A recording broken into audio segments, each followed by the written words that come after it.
My word. A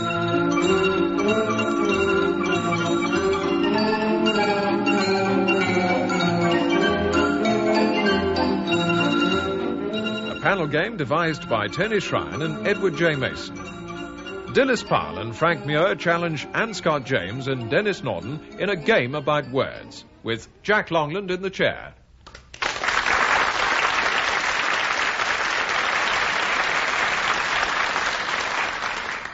And we go straight into the first round, which tests their vocabulary. For 2 marks, what's the dictionary meaning of the following words? Frank Muir, to start with. Gallivant. Gallivant? Mm-hmm. It means to strut it's a male thing. I don't think women gallivant. I don't know why. I think it means to strut about peacock fashion to impress the ladies. Yes. Not necessarily in a straight line.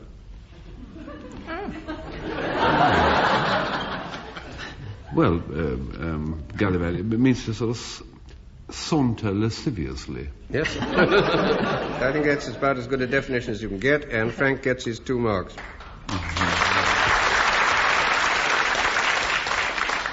Anne Scott James has the next word, and it is mellifluous. Well, it's always used of a voice. Never heard it used of anything else. Is the mel flowing like honey? Yes. Very sweet voice. Yes, it needn't necessarily be voice. I think it most normally is, I think, What Anne. else could be mellifluous now? Well, if you're a poet. You always talk about mellifluous tones, don't Yes, you? that's right. Music it can be, or poetry. Mellifluous words, do you? Yes. Mellifluous... Poetry. A lyric poetry might be mellifluous. Yeah, that's good enough. It means sweet as honey, or sweetly flowing just as honey is supposed to flow, and it's normally used figuratively for, as Anne quite rightly says, for somebody's voice or their tone of voice, for tunes, for verses, and so on. 2 marks. Well, now, Denis Norden. Cosmetic as an adjective. As an adjective? Mm-hmm. As in you do a cosmetic job on somebody, you would Yes. say, yeah? It means prettied up. When royalty used to travel by train, they used to hang sort of rambling roses and trellis of flowers round the gents sign on railway stations. Wouldn't have helped. So you would have a cosmetic gents, or you would have done a cosmetic job on the gents. It wouldn't have helped Queen Victoria very much, I don't think. Well, it would have been all right. Queen Victoria one could foresee difficulties for Albert. But I mean, sort of politically, when they say we'll do a cosmetic job on the candidate, that means they wipe out all the records of how he beat his wife, and you know. That's right. Sorry, Frank. I've got to have cosmetic surgery on my nose because I've got a lump on my nose, which is going to affect my writing. Because at the moment it supports my spectacles. They're going to go sideways. So that means to rectify a fault. I have to call that caricature rather than cosmetic. But never mind. I think Dennis is quite right. The power to beautify, I think, normally applied to the complexion or to the state of your hair, but also, as Dennis quite rightly says, superficial improvement of other things, including, presumably, members of Parliament. 2 marks. And Dilys Powell, yours is the last word in this round, and it is Bombylius. Bombylius. Bomb with a Y. Yes, it has a Y, which... Could we have an I instead? I mean, it isn't sort of the feeling of nausea you experience after eating a bomb. Or a bomb. M it is rather than N, yes. It might be the feeling of nausea that would come if this rather noisy thing hit you sharply in the face. It's a Bombylius. Well, it's a buzz bomb. An insect. It's one of those large beetles. Well, not a beetle. No? No, not a beetle. No, it's... It's very simple indeed. Lepidoptera. Yes. No, if it buzzes at you, what is it normally? A bee. Yes. That's what I wanted. It appertains, as they say in the dictionary, as you say dictionary definition, it appertains to a bee. I'm going to give you 1 out of 2. Oh.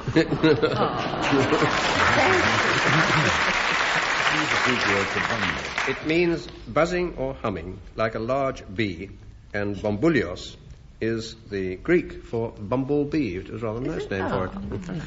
Well done. Is that why a bumblebee is called a bumble? Yes, originally, yes. It comes from Greek. Yes. I never thought, because they don't bumble. They're sort of crisp in their action. Yes. Nice creatures. Like them. Well, now they know better.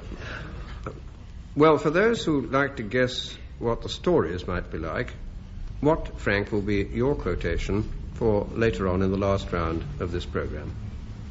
There are fairies at the bottom of our garden. Well, yes, that's fair enough.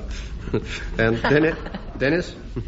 Well, mine's nothing like as venerable as that. Mine is, once I had a secret love.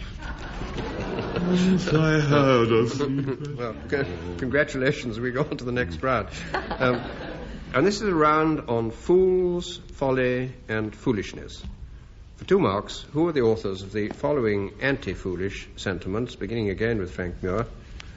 I always treat fools with great ceremony, true good breeding not being a sufficient barrier against them. The clue here is true good breeding. Yes. Isn't it? Yeah. Therefore, it's the chap who invented a overcoat and a small overstuffed sofa. Quite right. Lord Chesterfield's letters to his son. Well done, Frank.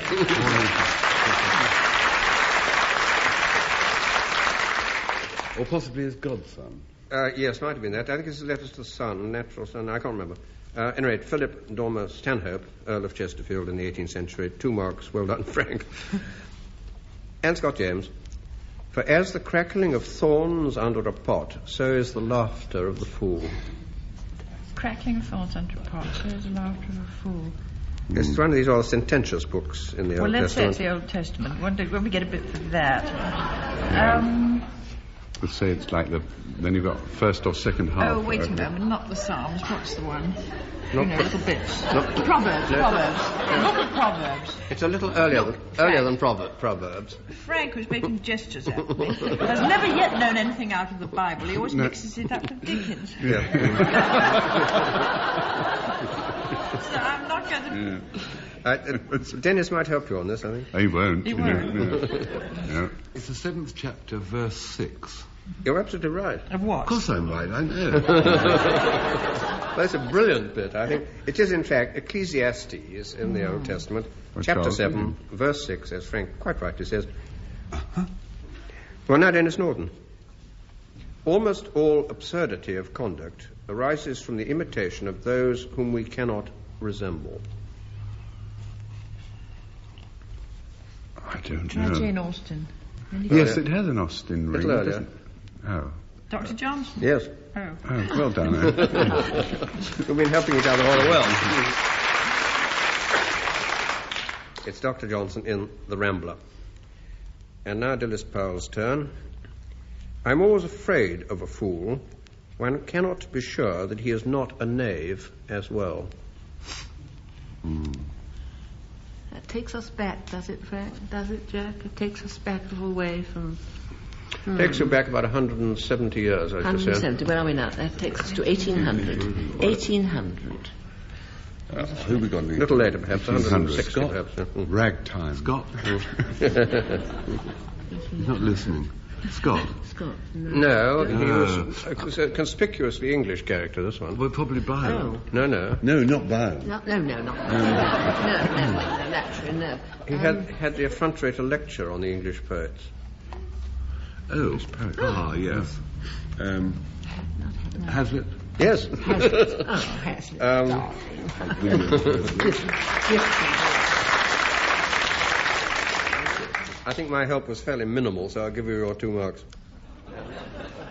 So we come to round 3, which is a round of origins and derivations. And for 2 marks again, how did the following words or phrases originate, or from what did they derive? And we begin with Frank Muir. Frank, by and large. By and large is probably nautical. Yes.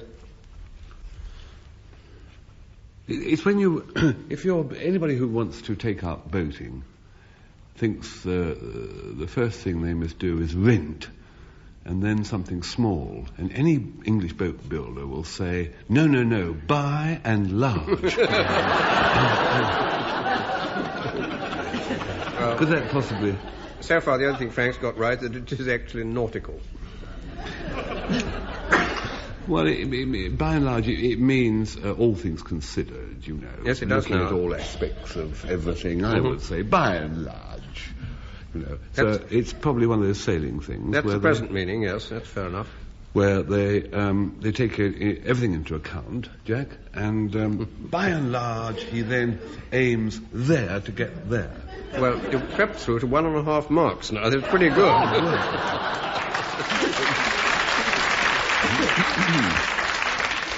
It means to sail slightly off the wind and not close hauled, so giving the helmsman a certain manoeuvrability. It means literally to sail to the wind and off it. 1.5. Uh-huh. Well, now you know. Anne Scott James. Salmonella poisoning. Well, it's a poisoning you get from eating tinned salmon, I think. Eating the salmon, no. Salmon-like fish. Yeah, I'd leave Fish. that meaning of salmon, I'd leave right out of account. Good heavens. Salmonella. It was derived food from the poisoning. first two people who got it, who were a married couple called Samuel and Ella. Well, you're so jolly near it. But it was... What was that marvellous film where the crew of the plane... There was a choice of 2 dishes for and the crew ate the one that gave everybody salmonella and had to go down the plane seeing who hadn't had this dish, and whoever that was then took the plane in. Yes, they did, by and large. Probably called Angels 85 or something. No, it's Salmon and Delilah. Well, we think it comes from somebody's name, do Yes, we not? that's right. Stick to that one, and you're all right, Anne. Ella Salmon. Well, all right, stick to the salmon. Salmon. His name was Salmon. It wasn't a Dr. female. Salmon. Yes. It was. There we are. 2.5 marks. No, 1.5. What kind of dubious kind of immortality to have a food poisoning named after. Well, this is a particularly horrid one. It comes from the bacillus of hog cholera, named after Daniel Salmon, who was an American pathologist who first identified it and didn't himself die of it as far as I know. 1.5. Denis Norden, a tycoon. Well, that's a really big wheel in business, you know. Nowadays, yes. Get me New York on 3. You know, and oh yes, what did it? I know. I've never queried what it derives from. Is it a typhoon is a big noise, so you know it wouldn't be a corruption because they are by and large corrupt. That I would agree, but it doesn't help with the typhoon. No, I don't think anything's going to help me with Tycoon. Is it? Somebody called Tycho. Yeah, was it a Dr. Tycoon who first discovered Oil in America? Yes, how to the bacillus of conglomeration. Now shift yourself across from the Atlantic to the Pacific and settle there for a moment. Oh yes, they have tycoons in the Pacific, don't they? They run shore. They have a lot in the Middle East now. No. Yeah. Japan, China, Yes. Japan.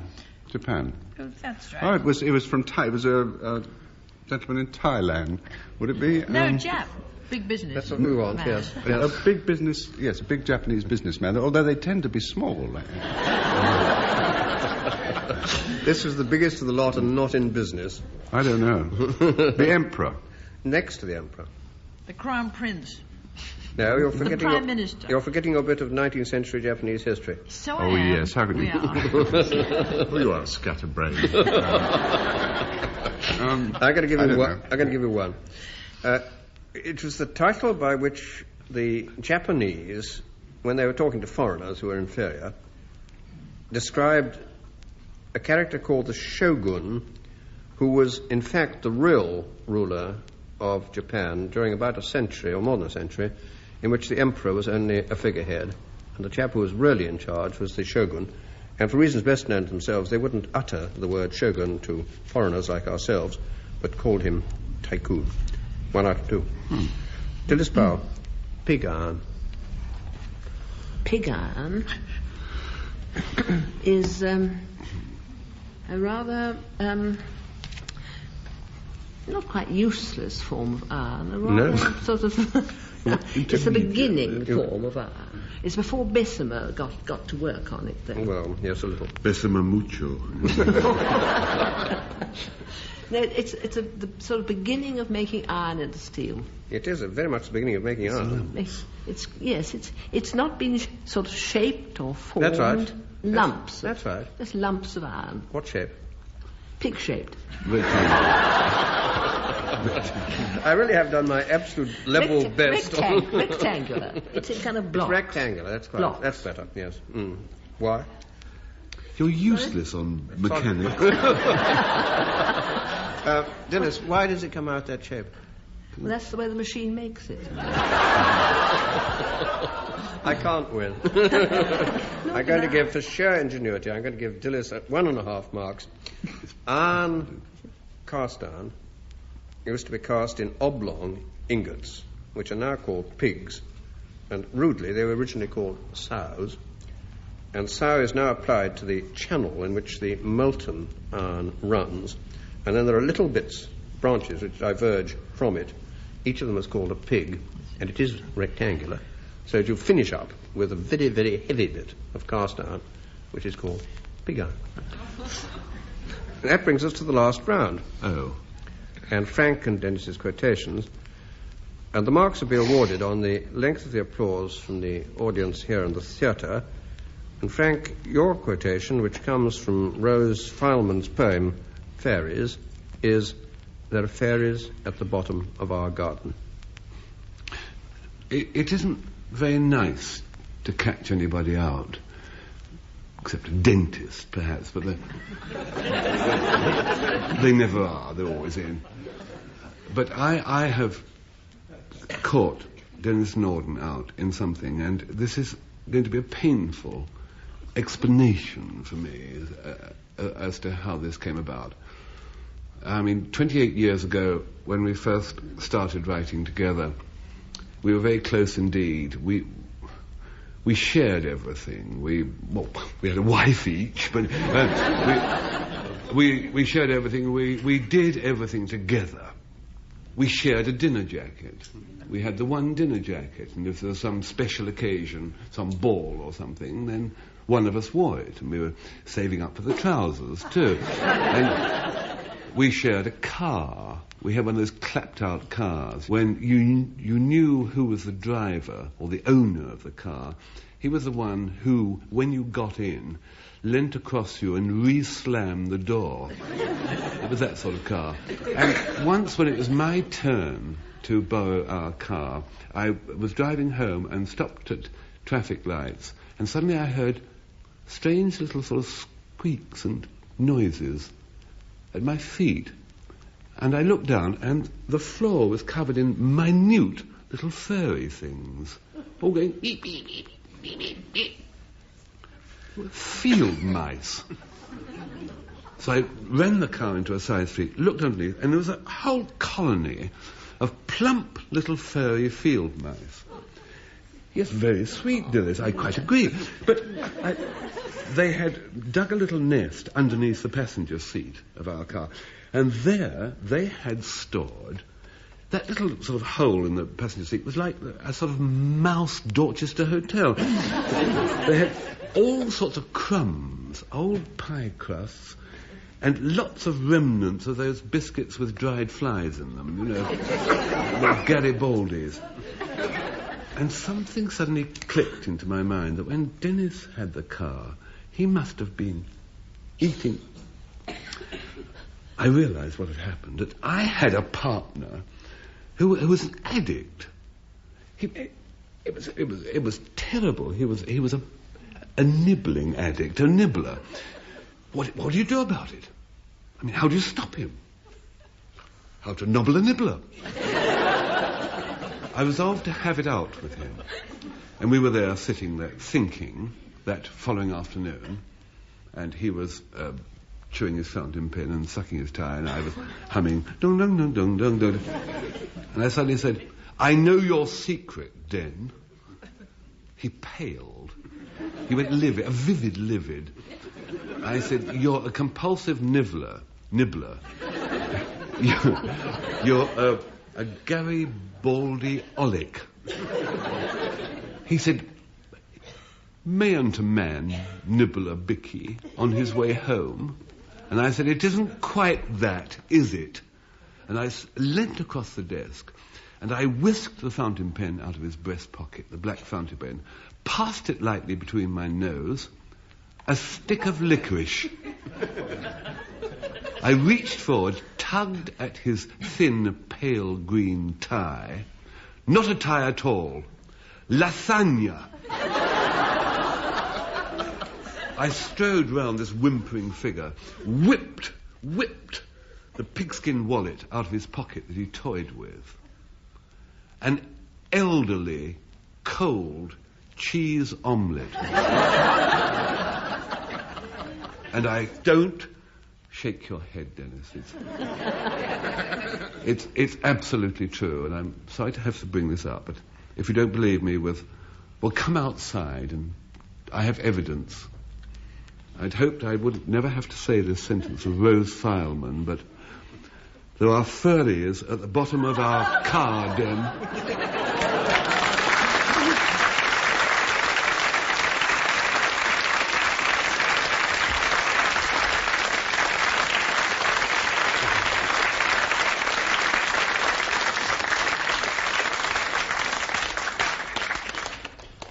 Well, that's the sad end of a beautiful friendship, and we'll go on to Denis. And your quotation, Denis, which comes from a popular song, sung, I think, by Doris Day, is "Once I Had a Secret Love." When I was listening to Frank holding my eating habits up to public ridicule, it made me think about food. In fact, it set me thinking back nostalgically to some of the things that my generation used to eat in our childhood that have completely disappeared from the scene now. The price of a side of lamb today, it couldn't be more expensive if Noah had only taken one sheep into the oven. We're rapidly approaching the stage when meat eating as such could become solely a spectator sport. So I said, I'm going to renounce it. From today, I have ceased to be a carnivore. Look it up. He said, well, what will you eat? I said, well, I'll exist on food that doesn't contain any meat. And he said, you can't live on sausages.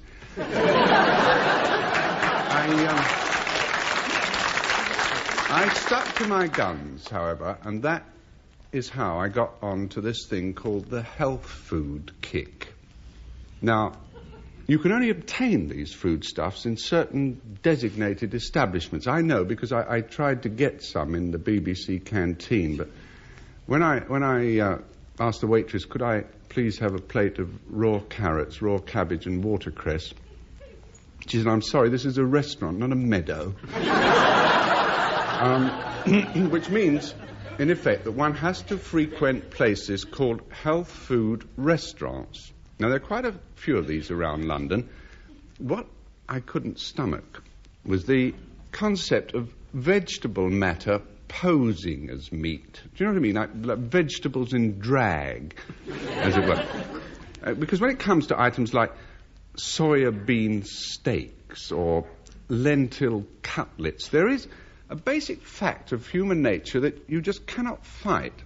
That is, the only real way to enjoy a meatless meat pie is to have tasteless taste buds. And that's what really made me split from the health food scene. And I did give it a fair trial. A full, what was it? It was a full 2 meals that I had, but the specific dish that sent me back to animal flesh was this. Seated one day at the Organic, I'd just finished my firsts, the first course. I turned to my main course. Now, do you know what that turned out to be? Fried German cabbage got up to look for all the world like a meat loaf. As for taste, I can only tell you, one bite of it, and I was round at the tinned meat shop before you could say monosodium glutamate. So that, then, is what drove me away and out of the health food fold. Fried German cabbage in meatloaf form. Or, as the song has it, once I ate a sauerkraut loaf.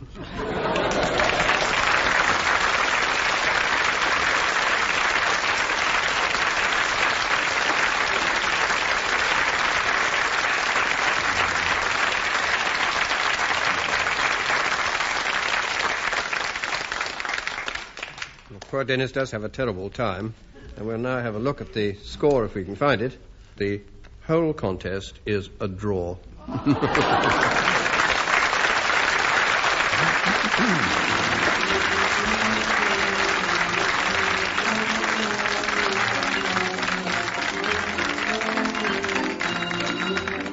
Taking part in My Word were Anne Scott James, Dilys Powell, Denis Norden and Frank Muir. The chairman was Jack Longland. The questions were compiled by Peter Moore, and the programme was produced by Tony Shrine. You've been listening to My Word from the BBC, heard each week at this time. This is the WFMT Fine Arts Network.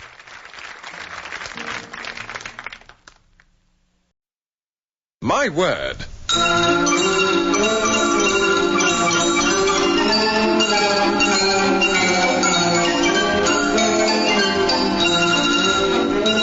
Game devised by Tony Shrine and Edward J. Mason. Dilys Powell and Frank Muir challenge Anne Scott James and Denis Norden in a game about words, with Jack Longland in the chair.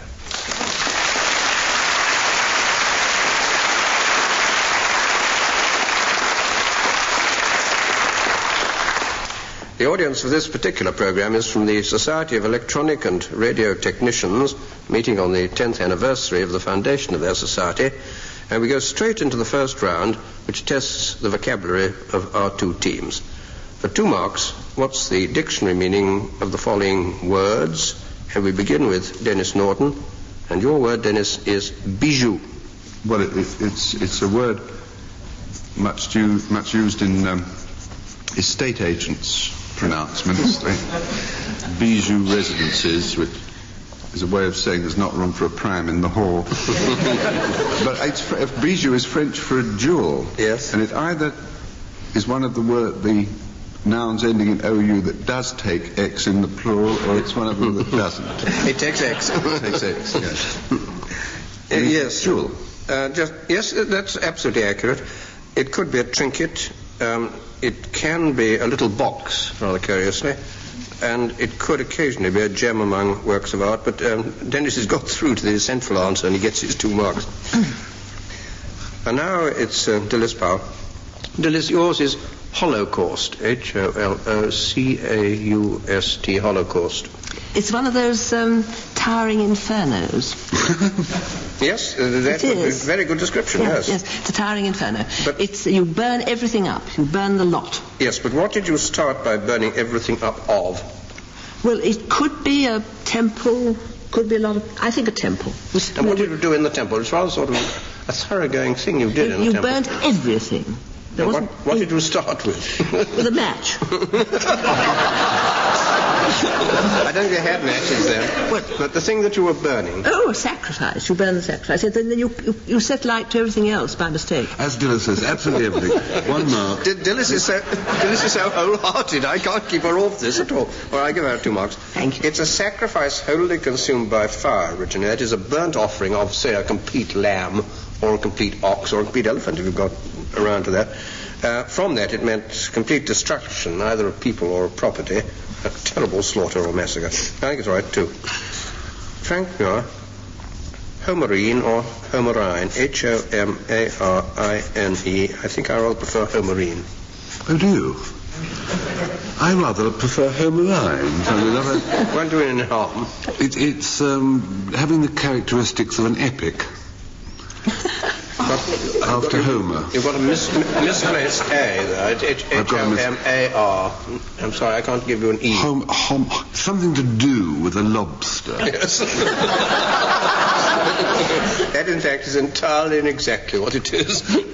Related to having the characteristics of a lobster, and the French for lobster is homard. 2 marks. And Scott James. Majuscule, or some people call it majuscule, M-A-J-U-S-C-U-L-E, majuscule. Well, it must be the opposite of minuscule. That's quite right. Which always means just little or small. Yes, but what were you talking about? About letters, I think. Yes, that's good enough. It's in printing, majuscule or majuscule is large letters, whether capital or uncial, which is another kind of large writing, as opposed to lowercase, that is small letters, which is minuscule, and that began sometime in the 7th century A.D. 2 marks. I always thought that minuscule was mixed infants.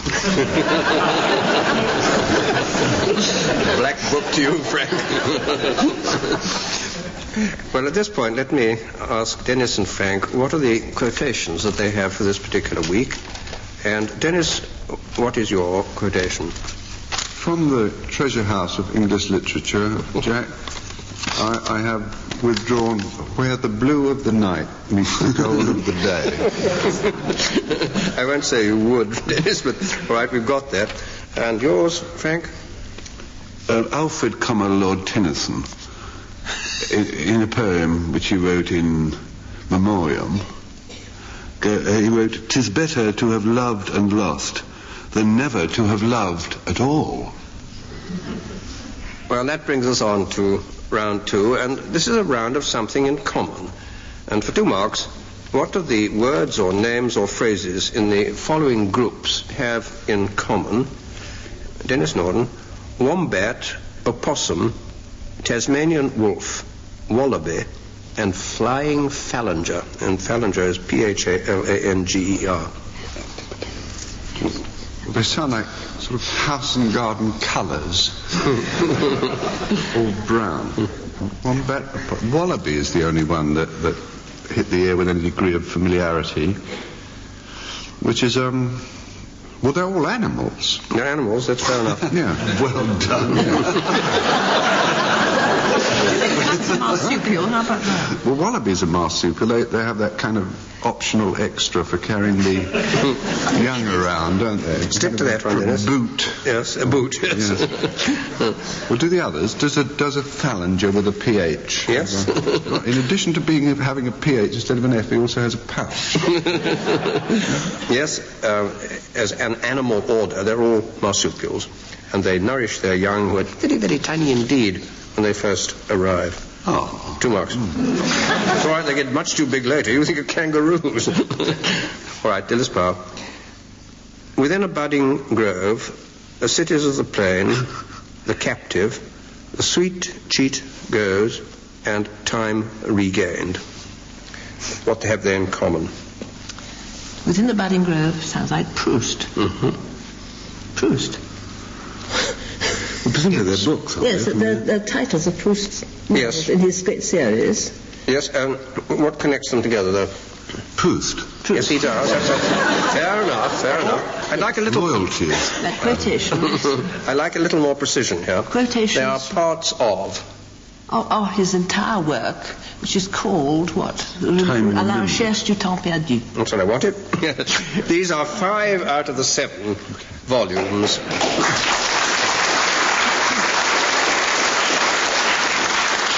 Of Marcel Proust's Remembrance of Things Past and his À la recherche du temps perdu, and the 2 that have been left out are Swan's Way and the Guermantes Way. 2 marks.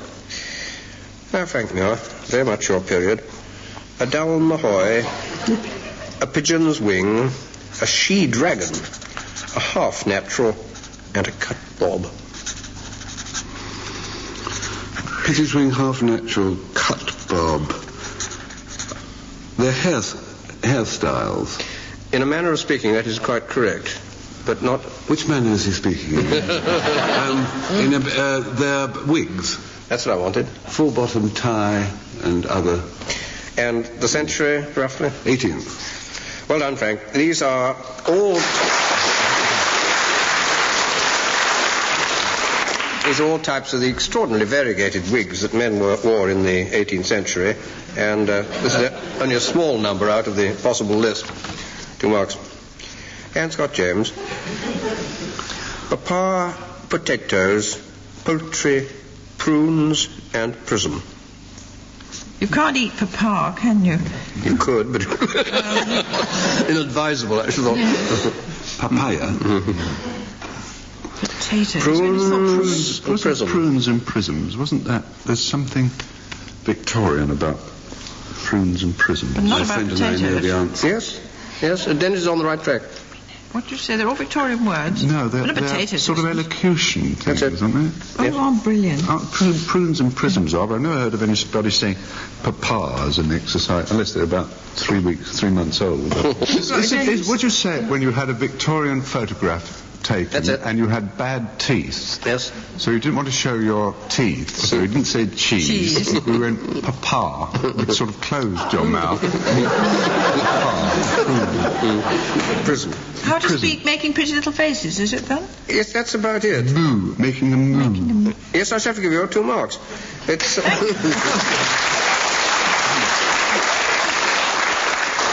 These were believed, by at any rate some Victorians, to give an attractive shape to the lips. Whether they were being photographed or kissed, I wouldn't know.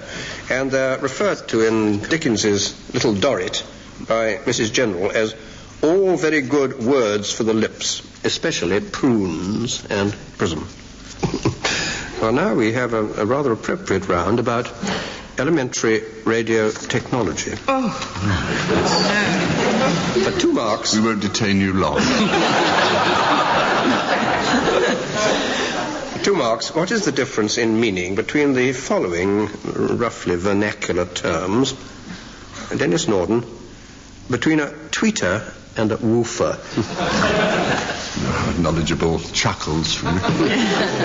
Well, it's part of the kind of hi-fi jargon. One is high and one is low. Actually, it would be rather a good idea at this place if you had, as you no doubt have, separate loos for the ladies and the gentlemen. If you want to kind of whimsically label them, as they do with loos these days, you could call the ladies tweeters and the gentlemen woofers.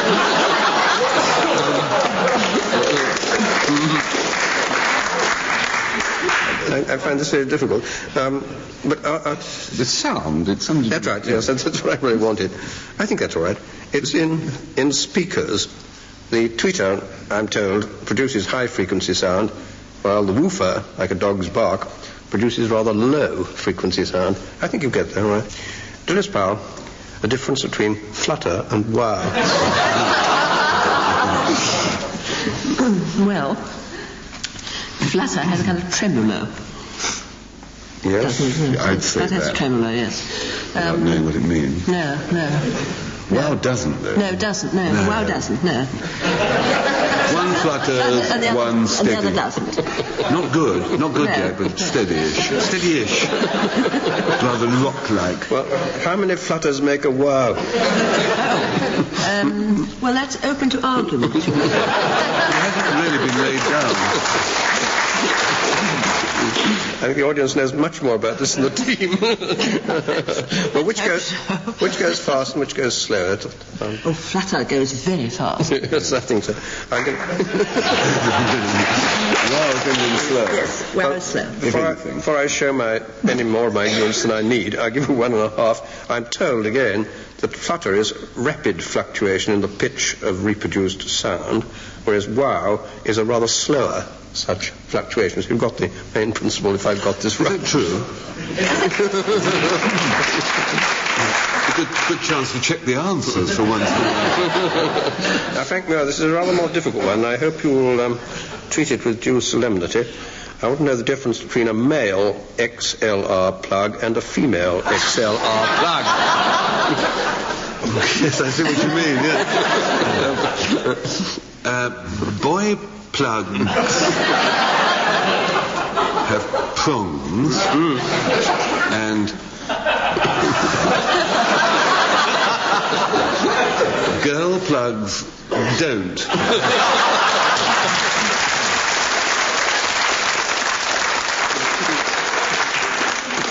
Hence the expression current affairs.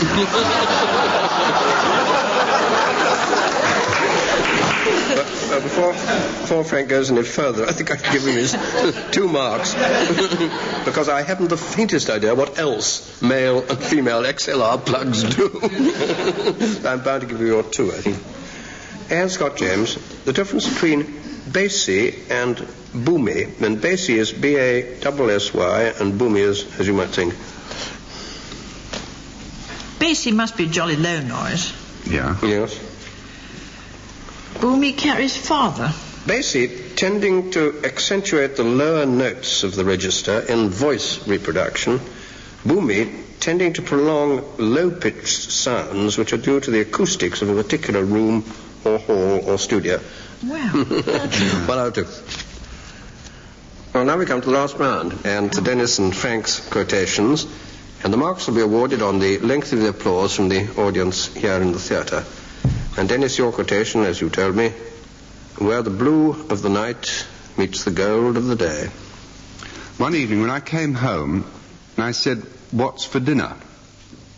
And she said, "Roast beef, leg of lamb, fresh trout, side of pork, meatloaf, shepherd's pie, melon balls, and 4 chickens." And I said, "Why such a lot?" And she said, "The deep freezer's packed up."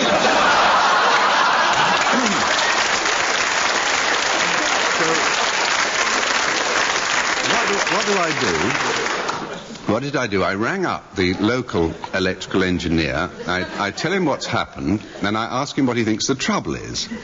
Well, to give you an idea of just how much of an uncharted area electricity is for me, when he said it's probably a short circuit, I said, "Could you possibly come round and lengthen it?" Well, of course he came round, and this is the point of the thing. When his bill arrived, I opened the envelope, I took a glance at the total. I give you my word, I honestly thought someone was making an offer for the house. Well, I had to pay it, of course, but I straight away made a vow. The next time any kind of electrical household fault or household electrical fault occurred, come what may, I would repair it myself. We know what it is, you know what it's like under those kind of circumstances. Fate never keeps you waiting very long, and sure enough, when I got home the following evening, what did I find? You know that little light inside a refrigerator that comes on when you open the door? Well, of course, it was probably invented in one of the rooms upstairs and to the right. Well, anyway, that light had stopped working. When you opened the fridge door, instead of the whole food display being floodlit, it was all sort of gloomy inside and crepuscular and dark and shadowy, and it sort of made the 2-day-old pizza look really cruddy. Well, I said, all right, it can't be that difficult to get a light back on again in there. I will do it myself. Now, after a series of false starts, the most spectacular of which was when I cut off the power from the whole Hampstead to Edgware section of the Northern Line, I finally discarded the idea of repairing that particular light, and I decided to insert a brand new one. I reckoned if I could screw a normal 25-watt bulb onto that compartment that holds the ice trays, not only would it cast illumination where it was most needed, but also by adding one of those red fringed Victorian lampshades, it could make the whole interior of the fridge look downright sexy. Well, as a matter of fact, it did. And what's more, the whole job took no more than 3 hours. Well, it was actually 11 hours if you count the time that I had to keep coming out to thaw. Well, you see, we had these 2 pieces of fresh halibut that were on the bottom shelf, and you know how quickly that goes off. So it was considered best for me to work inside with the door closed. And as it was, the light from my candle slightly frizzled 2 rashers of bacon. But apart from that, the fridge is as good as ever, so you and your technical... Well, now, when I say as good as ever, I must be honest, not quite as good as ever, because screwing the bulb onto the ice tray did have one slight drawback. The ice cubes are not really as cold as they were. As a matter of fact, they are inclined to be rather warm. Well, to tell you the real straight-out truth, our ice cubes boil. Now, you, of course, because you're experts, have probably twigged why. Because when I rang up again to that local electrical engineer to ask where he thought the heat was coming from, he knew the answer right away. Actually, I thought he put it rather succinctly in parodying a popular song at the time, where the screw of the light heats the cold of the tray.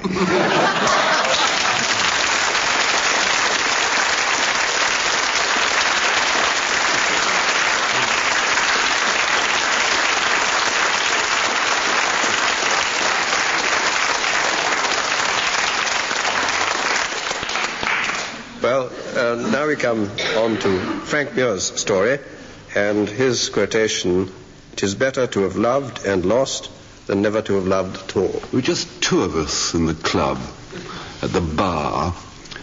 So I said to this other fellow whom I didn't know, I said, "Do have another, pink gin, isn't it?" He said, "No, it's gin and tonic, but I've cut my finger."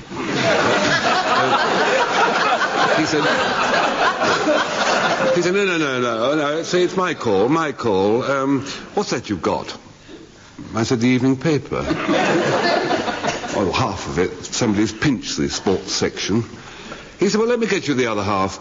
He said, "How do you like it?" So I said, "Well, not too crumpled."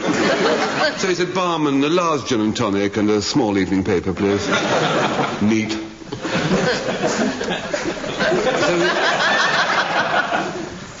So I sat there looking at my evening paper, and I turned around to speak to him, chat to him the way one does in the club, but he suddenly got interested in the ceiling and was looking at it from a recumbent position on the floor, breathing heavily through his mouth.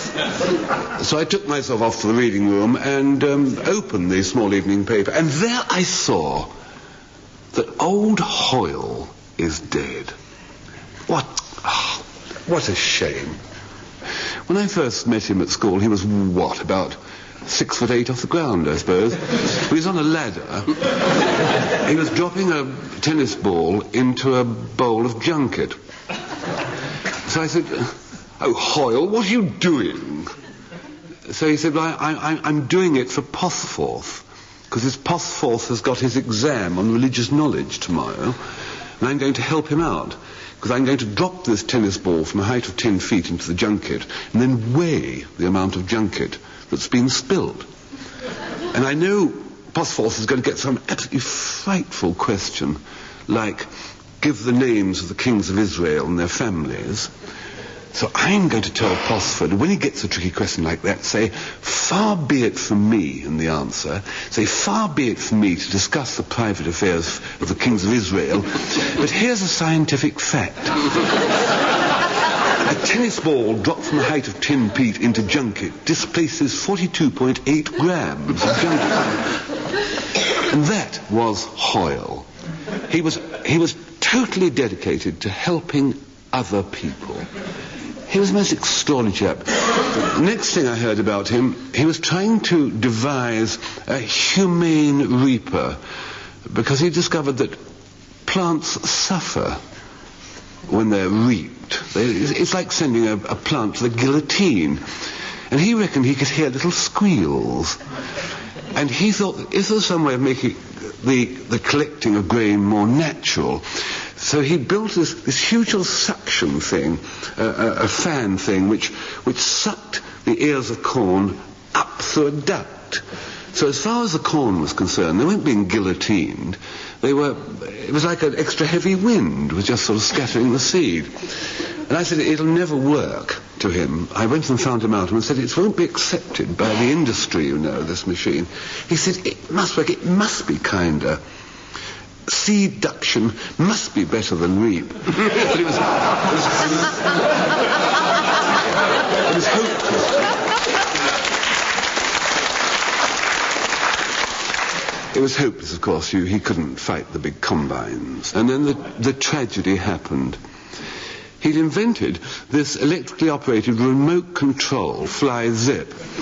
It was for men in straitjackets or for boxers.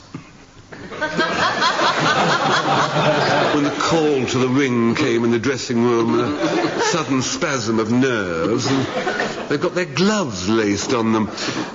So he was testing out this appliance, and he wanted to see how far it stretched, what the tensile strength of this device was when it was on. And he wanted to see how far he could lean back. So he got the local Japanese wrestler, who weighed 17 stone plus top knot, and said, when I say now, bend me backwards as hard as you can. Well, of course, it's tragic. The Japanese didn't know his own strength. And he pulled and pulled and pulled, and Hoyle's braces broke, and he met his end.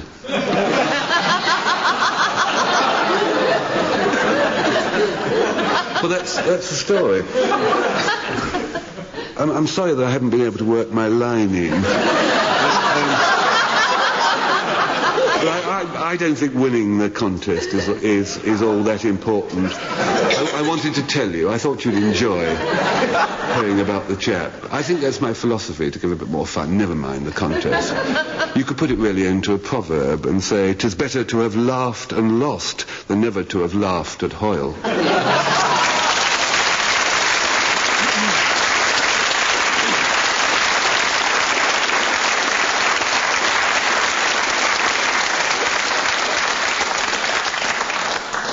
That's one of the more blatant pieces of cheating I've listened to. We'll now ask what the final result might be.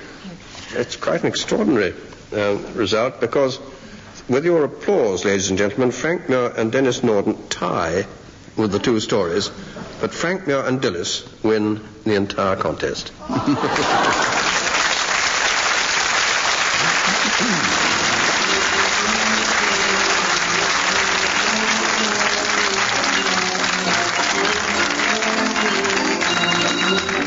Taking part in My Word were Anne Scott James, Dilys Powell, Denis Norden and Frank Muir. The chairman was Jack Longland. The questions were compiled by Peter Moore, and the programme was produced by Tony Shrine.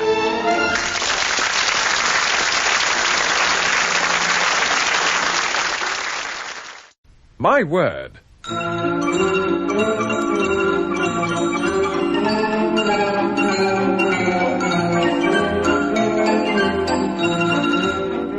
Panel game devised by Tony Shrine and Edward J. Mason.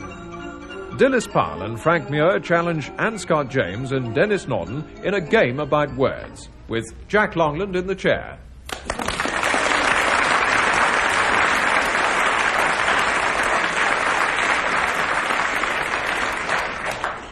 We go straight into round one, which tests their vocabulary.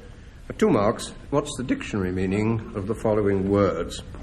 We begin with Denis Norden. Denis? A plethora, P-L-E-T-H-O-R-A, a plethora. A plethora. I don't know. I do. I have an idea. I came across a most useful and lovely word the other day, which is nimiety, which means too muchness. It's a very useful word because there's a lot of it about. And a plethora is about 80% of nimiety, I would say. In other words, it's a superabundance of choice without...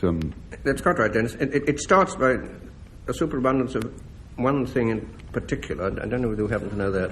No, I don't happen to know that. It's rather medical. No. I happen to know nimiety, and I think that's as good a happening as you're going to get tonight. It's a jolly good happening, but I wasn't asking that one. I think 1.5. Is it blood? I can't remember. Oh, yes. Is it? All right, now carry on, yes. I think you'll get your two. It's primarily a pathological condition. It means you've got too much blood or an excess of red corpuscles in the blood, and hence figuratively, as Denis quite rightly says, it means any unhealthy excess or repletion in almost anything at all. 2 marks. Dilys Powell, a gravamen, G-R-A-V-A-M-E-N, gravamen. Gravamen. Yes. I think that means the weight of something or other. Yes. And possibly the weight of the argument. Yes, I think that's good enough. It's jolly well good enough. Jolly well good enough. I was trying to trap you into a legal setting. Oh, no. It's a grievance expressed as a formal complaint or formal accusation, often in the courts, or it's that bit of an accusation which bears most heavily on the person accused of probably lots and lots of other things, some of which are not so important. In Latin, it meant inconvenience, and usually it is. 2 marks. Frank Muir, a cynosure, C-Y-N-O-S-U-R-E, cynosure. It's Your partner is whispering. Constellation of stars. Yes? Concerned with a dog. Yes? That's what you were whispering dog, weren't you? A Sino with all your Greek. Yes, I was saying dog. Well, it really means the centre of attention. Yes? I suppose a kind of round-Britain quiz answer would be to say that James Boswell was a cynosure because he tried to be the centre of attention. Yes. And yet Dr. Johnson was Ursa Major. Yes, that's good enough. And cynosure is Ursa Minor. Can't fault that. Well done. Absolutely right, Frank was. But just to explain the bit he didn't explain, what we call the little bear, the Greeks, as a constellation, called the dog, and the bit at the end was called the dog's tail. And in the dog's tail is the pole star, which, of course, is the centre of all celestial navigation. And therefore, it means something that is the centre of attraction. 2 marks. And Scott James, a maelstrom, M-A-E-L-S-T-R-O, and I think it's got some funny things over the O, and M, maelstrom. Well, it makes me think of some kind of whirlwind affair with an epicenter. Not wind. Water. Water. That's sort of like a water spouty thing. It's like a spout of water which narrows towards the top, would you think? No, what would you think? No. It's a whirl of water, which has got, like when the bath runs out, it's Yes, got a hole in the middle. Yes. Do you know where it is? Sounds awfully Scandinavian to me. Yes. Oh, well, that's not. There was an Edgar Allan Poe story about it, wasn't Yes, there? there is. Yes, quite right. Yes. 2 marks then. It's a dangerous whirlpool off the west coast of Norway, around the Lofoten Islands, and it's supposed to suck in and destroy ships which got too close to it, and therefore by association... Sort of Charybdis. Yes. Of the north. That's right, it is a Charybdis. That's quite right. It also means there's some perfectly frightfully overwhelming situation, metaphorically. 2 marks. Well, for those who like to guess ahead at the stories, Denis, what's your quotation for later on in the programme? It comes from Macbeth, and it's "Screw your courage to the sticking place." Fine. It's a difficult one, isn't it? And yours, Frank? Mine comes from Berlin. and it's called "There's No Business Like Show Business." We pass over that very rapidly and go on to round 2. And this is a round of true confessions, personal revelations made or ascribed to well-known men and women of the 20th century. 2 marks again. Denis Norden. The ideas I stand for are not mine. I borrowed them from Socrates, I swiped them from Chesterfield, I stole them from Jesus, and I put them in a book. That's a difficult one. It's got a vaguely... The word swiped sticks out like a sore thumb. It's got a kind of heartiness. Yes. Denis, he's preoccupied with obtaining friends. And influencing people. And influencing people. Oh, Dale Carnegie or Carnegie, is it? That's right. It's in How to Win Friends and to Influence People by Dale Carnegie, I think he probably called it. I helped you rather a lot, so I'll give you 1.5. Now, Dilys Powell. I have proved by my life that I am more competent than the dwarfs, my predecessors, who brought this country to destruction. Dwarfs, my predecessors? Mm-hmm. Not a bit out of Siegfried or anything like that, no. Same country. Same country. German. Mm-hmm. German, Bismarck. Later than Bismarck. Hitler. Yes. Oh. Well done. Very good. That's a speech by Hitler in Vienna. I'm told it was made in 1938. 2 marks to Dilys. Well done. Now, Frank, I seriously considered becoming a violinist. My violin accompanied me throughout my life and gave me indescribably beautiful hours. Who? There's a mumble from the audience. In the war, yeah. In the war. They know. Thorn ribbon drop. The spirit message is coming from me from row 1. I know. Oh. Too much of a message from row 1. It's von Ribbentrop, written in Nuremberg jail in 1945 before he was killed. 1 out of 2 because you got some help from the front row. Front row, We'll I give need her you the now. other 1. Now, Anne Scott James. I'm one of the ruins that Cromwell knocked about a bit.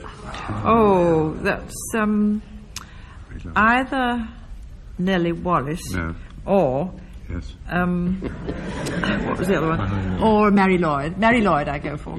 It was a very good song. Yes, and Dennis Snow. That's it. You sing it. I'm not going to sing it.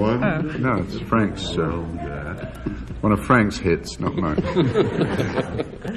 Well, I think you've got there. It's Mary Lloyd, and title of one of her songs, 2 marks. And we come to a round of origins and derivations, and 2 marks again. How did the following words or phrases originate, or how were they, or from what were they derived? Denis Norden, a stevedore. Stevedore? D-O-R-E. A chap who sort of packs things in the holds of ships. Yes, that's the one.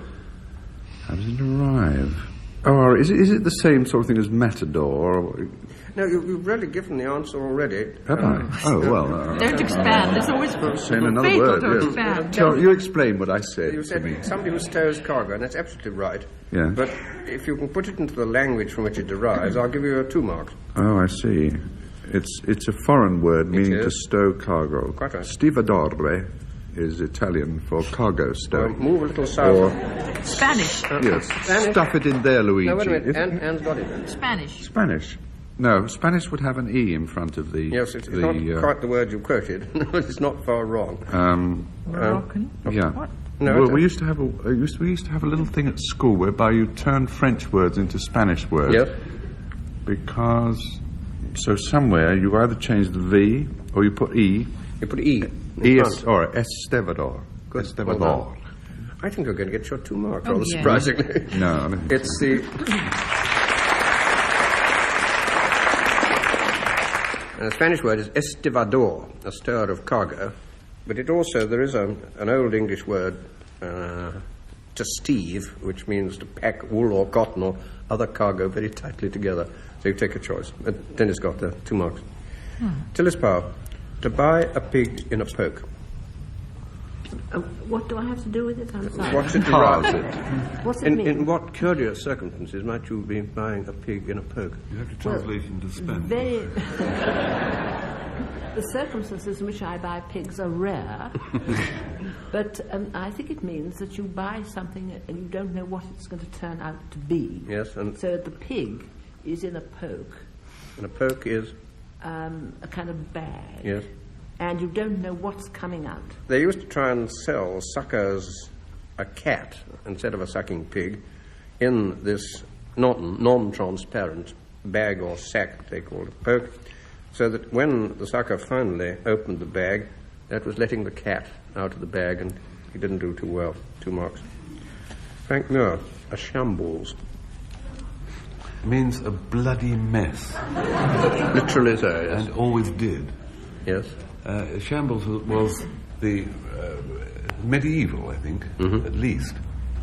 It was a place where it was a street, usually, or a district, and York has one still, with a very good second-hand bookshop in it, where butchers operated and slaughtered and generally hacked up the meat, and the kennels, the gutters ran with blood and bits of meat, and they were called the shambles. Yep. So the word has become to mean anything with lots of gore and all altogether rather nasty. Or figuratively?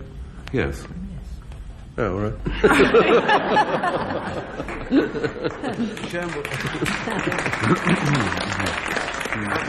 Shambles has come to mean, I think, one of those wartime manoeuvres which don't really quite work and come unstuck, and everybody gets slaughtered. Yes. Very nasty.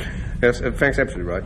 I think it goes right back to an obsolete Old English word, shamble, which was a stool or a table on which you did, in fact, cut up meat. And then the district was called the shambles, which was the slaughterhouse, or slaughterhouses.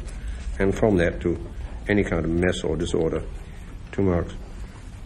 Anne Scott James. Denim. Well, it's a kind of cotton. Yes. Of which teenagers and others' jeans are made. Yes. Useful, hard-wearing, goes in the washer. I know that. American, I presume. No, it isn't. Oh, well, you can I take think over. wait a minute. Dennis. This is one of the... If you listen to enough panel games, you get... You know the answer. This is Nîmes. Yes. It's de Nîmes. It came from Nîmes in France. That's all right. I get 2 marks. Just to clear it up, without doubt. It's a twilled cotton fabric, a contraction of serge, or serge, de Nîmes. That is from the old Roman city in Provence, and that's where it originally came from. 2 marks. Well, now we come to the last round, and to Denis and Frank's quotations, and the marks will be awarded on the length of the applause from the audience here in the theatre. And Denis, your quotation was, "Screw your courage to the sticking place." I don't know how many fathers listening will have had this experience, but doesn't it make you feel strange when your 18-year-old daughter first starts driving? It really did give me a peculiar kind of thrill to see her reverse the car into our carport. The reason I call it a peculiar kind of thrill is this. Before she started reversing, it wasn't a carport. It was a garage. It had a back wall. What's more, this was about the 9th occasion that she'd gone clean through that back wall. I said to her, "Why don't you look in your rear view mirror when you reverse?" And she said, "I do." I said, "But by the time I've worked out what it's telling me in terms of putting my foot on the brake, there I am back in the back garden again." Now, the bewildering part about this was that she could actually drive perfectly well in a forward direction. Well, you know, when I say perfectly well, I mean just the ordinary errors that everyone makes, you know, giving hand signals with the French loaf in your hand. You know, but outside of that, you know, absolutely fine at driving. But for some reason, the moment she got into reverse gear, I've just never known anyone who drives like that. Now, I know what you'll be wondering. You'll be wondering, why didn't the Ministry of Transport examiner test her on reversing when she went in for a driving test? Well, the answer is that actually he did. But what happened was, I've got to put this rather discreetly, it turned out to be one of those situations where her examiner happened to be enjoying a rather warm ding-dong with the driving instructor's wife. Do you know what I mean? So that the more of the driving instructor's pupils he passed, the more business her driving instructor got. Therefore, the more often he was out of the house. And therefore, well, you know, I don't have to spell it out to people like you.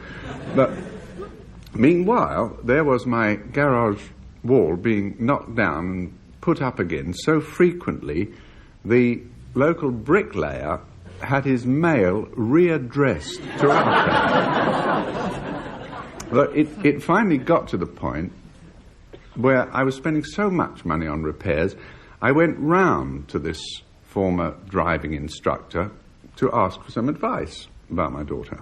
Well, when I rang the bell, it was his wife that opened the door, you know, the one I was telling you about. And I thought she looked a bit dishevelled, actually, and she said, I'm sorry, but my husband's not in. I said, well, perhaps you can help me, and I explained the problem.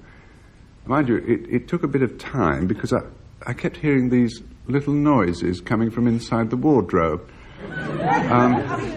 But eventually, the driving instructor's wife said, well, I tell you what the real danger is with your daughter. What can happen is, the more often your daughter finds herself going through that back wall of the garage, the more easily her total confidence in driving can be destroyed.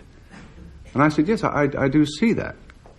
Her confidence can be destroyed, to say nothing of the resale price of our property while it's going on. But what am I to do?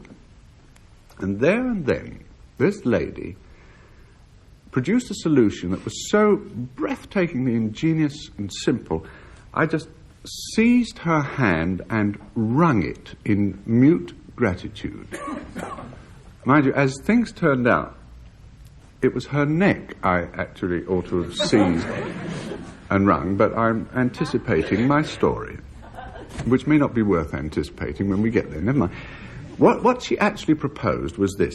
Instead of having the rear wall of the garage repaired, leave it empty, leave the space there, but mount the whole garage on small, movable casters or wheels. Now, do you get the picture? What happened from then on was simply this. Instead of my daughter having to put the car in the garage, we put the garage on the car. You see, she simply pulled up in the drive and we rolled the whole garage forward over the car. Well, you're probably thinking, you know, problem solved, no more anguish and expense, father reunited with daughter by swinging driver instructor's wife. Well, I happen to be one of those people who are just not fated to have their all's well always ending well. Because you see, what I hadn't taken into account, I really should have, was that our house stands at the top of a rather steep hill. That's how I came to be charged with an offence that the police themselves admitted is fairly rare in English law. Pushing a garage without due care and attention, exceeding the 30 miles an hour speed limit while in charge of a mobile garage. So for any fathers whose daughters do suffer these same reverses as mine did, I still think the principle behind the scheme is valid. All I would advocate is that when you do make your car shelter mobile, if you are on a hill, make certain there's somewhere to which you can affix the car shelter so that it won't shift. Or to put it in Lady Macbeth's words, glue your garage to a sticking place.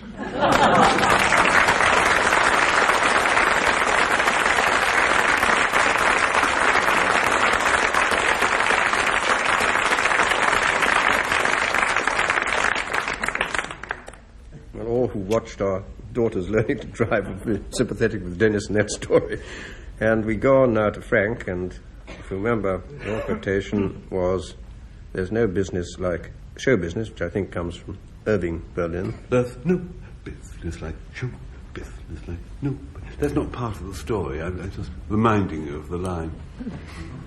When I sat next to the Duchess at tea, it was just as I knew it would be. Her rumblings abdominal were something abominable, and everyone thought it was me. I should really apologise for quoting from the Oxford Book of English Verse at the beginning of this story, but it is cogent to my theme, because I want to tell you of an experience of mine which I think will bring hope to sufferers of abdominal rumblings. You know, which are not indigestion. It's a totally different thing. I sometimes have been subject to the odd twang of indigestion after a rushed pub lunch of a double Welsh rarebit and a strawberry milkshake about 3:15. It's as though just below the fourth shirt button there's some tiny person being careless with an electric soldering iron. And then I'd take a quick relief bismuth tablet. And then, busy. Do you know the busies? They're marvellous. You chuck a busy in your mouth, and in 5 seconds, that little burning sensation disappears. But this rumblings abdominal and abominable are something else indeed. I first came into contact with this particular affliction 2 or 3 weeks ago, and I can't understand it at all, because it isn't as though we've been having sort of tricky, difficult food. I mean, we've gone back to nature. We're trying to make ourselves self-sufficient from the garden, and we're eating things like Jerusalem artichoke soup. And that was, then we used a thing which I've concocted, which is baked bean butter. Oh. You get a tin of baked beans and you sort of mash it up in a pestle and mortar, and it makes a kind of butter. You know, you can spread that on your bread. And then we have sort of parsnip jam. And sometimes we finish off the meal with a raw cabbage and syrup flan. And suddenly I've had these curious sort of pains below the fourth button.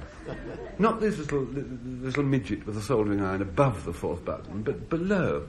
And these noises have been happening.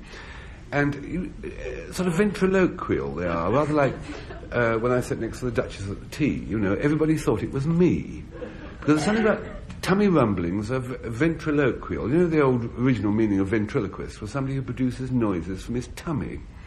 And the funny thing is about when you sort of, I have to use a technical word here, but when you rumble, everybody thinks it's somebody else. And not only that, something else. So I went to the chemist and said, it doesn't work, my indigestion tablets, my quick relief, my busies, my bismuth. He said, it's below the fourth button. There's something quite different, these abdominal rumblings. He said, you can't have the quick-acting stuff. He said, it's got to disperse slowly upwards. And he said, due to our close contact with the common market, he said, we use now remedies which are used on the continent. He said, these tablets you'll find much better. He gave me this tin of things. I took, they were rather sweet actually. They were rather like small bullets. And it said, insert one. And they're made by a foreign firm called Suppository.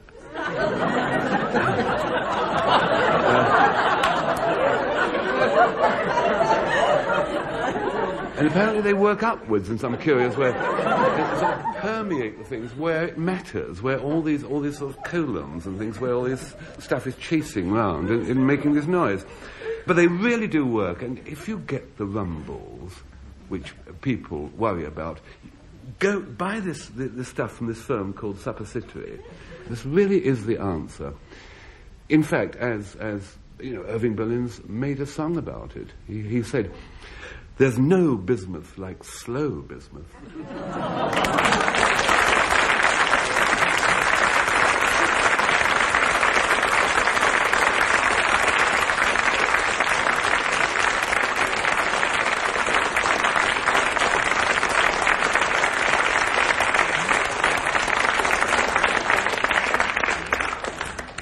Well, I think that's the most revolting story I've ever heard Frank tell. But by your vote, ladies and gentlemen, he wins the story, and he and Dilys Powell as a team also win this entire contest, and that brings us to an end of this edition of My Word.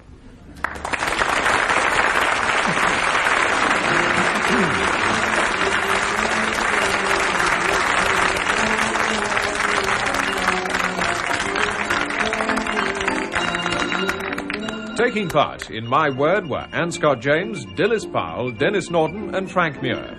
The chairman was Jack Longland. The questions were compiled by Peter Moore, and the programme was produced by Tony Shrine. My Word.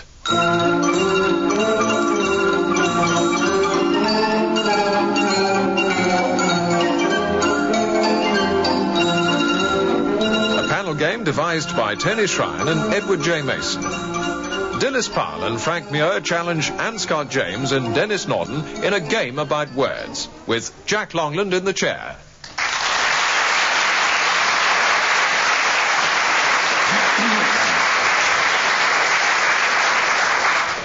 Well, we get straight into the first round, which tests their respective vocabularies. And for 2 marks, I want to know what the dictionary meaning is of the following words, and we begin with Denis Norden. Denis, a brouhaha. I think if you're extremely accurate, it's a brouhaha. Which really is outside the scope of this programme. Otherwise it would be called mon mot or marmot, whichever. Don't write in. And it means an affray, a sort of noisy to-do. It's rhubarbe en français. Yes, I think that'll do perfectly. A clamour and excitement, a disorderly affray, as Denis quite rightly said. French, though it may possibly have a Hebrew origin, some people say. 2 marks. Dilys Powell, a gist, G-I-S-T, and I know I'm not supposed to say a gist, but a gist. But I wanted to make that 2 words. Like a gasp. No, I thought... But not much. No, I thought you meant just gist, which means the nub, the centre, the nucleus, the point of the argument. Yes. And if you were the Queen, were travelling from point to point... No, I don't think I would. Well, you'd be on a racehorse if it was the Queen. Where you stopped the night? A gist? Yes. Well, not in a hotel. I think if I were the Queen, in a rather good house. A gist house? A gist...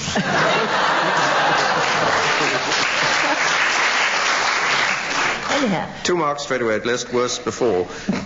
Legally, a gist is the real ground or point of a legal action, and therefore, as Dilys quite rightly said, the substance or pith of a matter.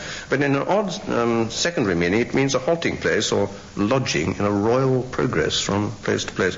And why I was warning you off is that there is a word called agist, which is all put together, which means to take your cattle in, to remain and feed with some pal of yours whom you pay in return. I very rarely do that. Queens, yes. Cattle, no. Okay. Well, now, Frank, no. Frank, a spatterdash. 2 words, or 1. With the indefinite article? Oh, indefinite article in front, but 1 word. Spatterdash. Oh, it's a short, sharp trot in the rain, usually with a folded newspaper held over the head. So you get the sound. That's a splendid idea, but you're at the wrong end. Or it's the original word of the spat. Absolutely right, Frank. A long gaiter or legging. It could be leather, it could be cloth, and it was intended to keep your trousers or stockings, as the case might be, from being spattered with mud, especially when riding. 2 marks. Anne Scott James, A chasuble. Some people say it's a chasuble, but I don't go with that myself. Well, it's something of an ecclesiastical nature. Sure. And, Dr. Chasuble appeared in Bleak House, wasn't it? No, Oscar Wilde. Oscar Wilde. He's in The Importance of Being Earnest. Yep. So I was mixing him up with Dr. Chadband. That's right. Now, it's a garment, is it not? Yes. A church garment. Well, a sort of over-vestment worn by the priesthood. It's a sleeveless ecclesiastical vestment covering the body and shoulders, worn over an alb and stole by the priest who celebrates at Mass or Eucharist. Well, for those who like to guess ahead at the stories, Denis, what will be your quotation for later in the programme? It'll be extremely obscure. It's, the historian is a prophet looking backwards. That sounds a very good start. Yours, Frank? Mine's much cornier. Mine's the opening line of Richard III. Anybody, any boy? Now is the winter of our discontent. That's enough. Yes, that's enough. Enough for now. Thank you. Well, now we have a round of deliberate mistakes. For 2 marks, what's the flaw in the following fragments? Denis Norden begins. From my brief perusal of Mr. Pepys's diary, wrote Jane Austen to Lady Mulholland, I conceive him to have been an unctuous but amiable scoundrel. There's something wrong with the chronology. Yes, sir. I've got a gentleman in the front row. No, so don't apologise. Just, if anything, you apologise for speaking so quietly.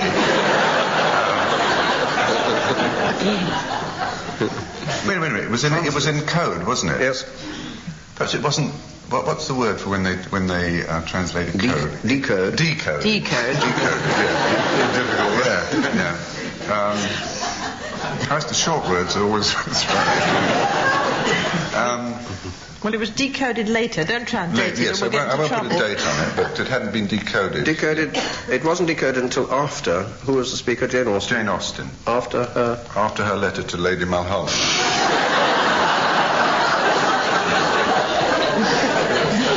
I'm bound to accept that. What I was trying to dig from you was that Jane Austen had died before Pepys's diary was transcribed by poor John Smith, who worked 14 hours a day, got paid very little. And he did that during the years 1819 to 1822, whereas Jane Austen had died in 1817. And the diaries weren't published in an expurgated form until 1825. So I think you get your marks there too, yes. Dilys Powell. In August 1958, the American nuclear-powered submarine Nautilus, having sailed submerged beneath the North Pole, surfaced and captured a penguin. Oh, heavens. The North Pole? He wouldn't have captured a penguin there. Why not? Because they don't live there. They live at the South Pole. That's the answer, and you get your 2 marks. Providence has kindly so arranged things that polar bears live at one end and penguins at the other. Now, Frank, now. The meteoric rise to fame of the Beatles, Paul McCartney, John Lennon, George Harrison and Ringo Starr, is undeniably one of the great showbiz success stories of the 1960s. Well, this gentleman in the front row has been...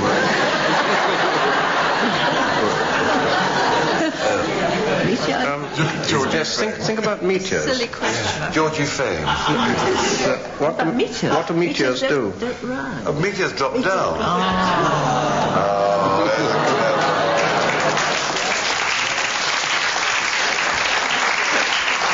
Well, there's a sneaky round. Well, rather a lot of help there. I think 1.5. A meteor falls and does not rise, so it would have been correct to say the meteoric fame of the Beatles, which means going up and down. Well, that wouldn't have been bad, but the meteoric rise to fame is clearly cosmically wrong. 1.5. N. Scott James. Report being brought him that Admiral Villeneuve was coming out of Cadiz, Lord Nelson, clasping his hands in earnest supplication, murmured, "May the God of battles crown my endeavours with success." We think it might have been difficult for him to clasp his hands, do we not? You'll be looking up the road at Trafalgar Square. As he was short of one. That's right. This was the prelude to Trafalgar, and Nelson, by then, poor chap, had only one arm.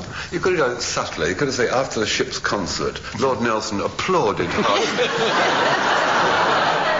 Yes. I think they would have done rather well. Well, now we have a round, I think a quick round, on the portrait by Leonardo da Vinci, which is generally known as the Mona Lisa or La Gioconda. Think of this picture, put it in your mind's eye, and tell me for 2 marks the answers to these questions. Denis Norden, in which direction is the lady's torso turned? Oh dear. Wait a minute. We're looking at, if you're taking a photograph of her, if you're looking straight at her, she's turned to your left. That's right. She's turned to her right. Obliquely to her right and to your left. Well done. 2 marks.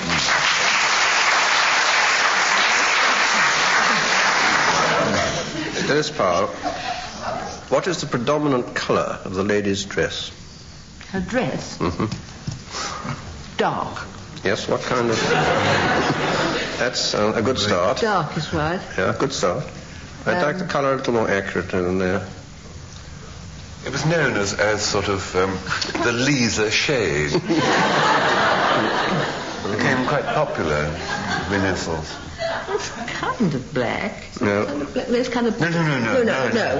Sorry, no, didn't mean that. No, not black. Blackish, but not... Blackish.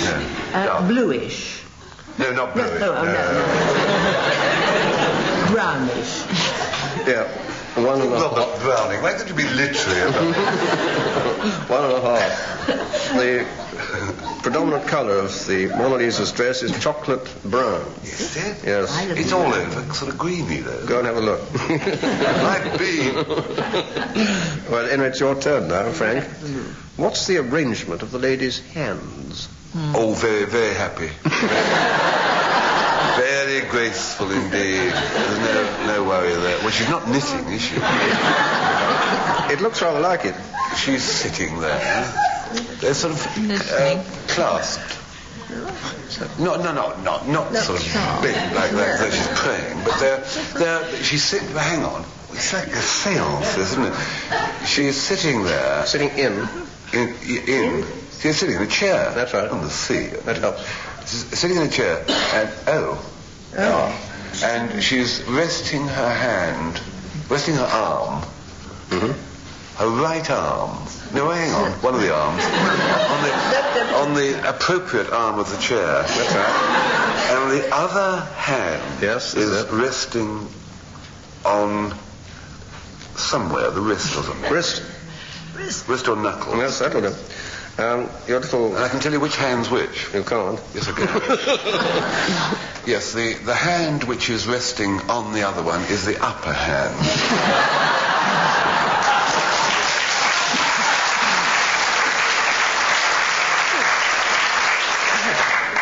I can't win. But just get the orientation. Her left arm rests on the arm of the chair. Her right hand covers the wrist of her left hand. I think that's good enough. For sheer effrontery, I think we give Frank 2 marks. Well, now, Anne Scott James. What's the nature of the background behind the lady's head and shoulders? Hessian. Walter Pater. She's older than the rocks on which she sits. Oh, that's a very good idea. No, that's the Virgin of the Rocks. No. Rocky. That's Mona Lisa. That's Walter Pater. Walter Pater on the Mona Lisa. Are you talking about the original or the fake? Don't you think we might confuse the issue this way? I imagine the fake looks quite like the original. Well, I think a bit of sort of sky and mountain. Yes. General landscape That's of an outdoor nature. That's right. Very outdoor. It's a stylized landscape of cliffs and rocks and lakes and trees and rivers. 2 marks. Well, now we come to the last round. Enter Denis and Frank's quotations, and the marks will be awarded on the length of applause from the audience here in the theatre. And Denis, your quotation, the historian is a prophet looking backwards, comes, I think, from Thomas Carlyle, who in turn is borrowing from Schlegel. Yeah, well, I'm afraid this is going to be another story about my early sex life. By early, I don't mean like first thing in the morning, you know. I mean, my youth, like 17 years old. Now, at that age, I had only two real ambitions in life. One was to come top of the History Sixth, and the other one was to have a meaningful experience with our neighbourhood erotic fantasy, who's a girl called Joyce. Joyce was a little older than me, a little shorter, but as I remember, her figure was such that every time I looked at her, my grey woolen socks crawled up my ankles. However, the one definite thing that the whole of the History Sixth assured me about Joyce was this. There was only one place in which she could be persuaded to share a meaningful experience, and that was in the back of a parked car. Now, that represents a problem for me, you see, because although, you know, we were sort of trying to get on a bit, my family didn't run to a car.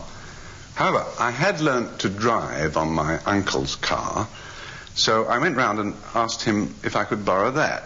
Well, understandably, he was unwilling to let me have it because it was a bull-nosed Morris of such a degree of clapped-out-edness that when you switched the engine off, for a full 3 minutes, it shook like a dog coming out the water. But he did make one good suggestion, though. He said, why not go along to worldwide universal limousine hire?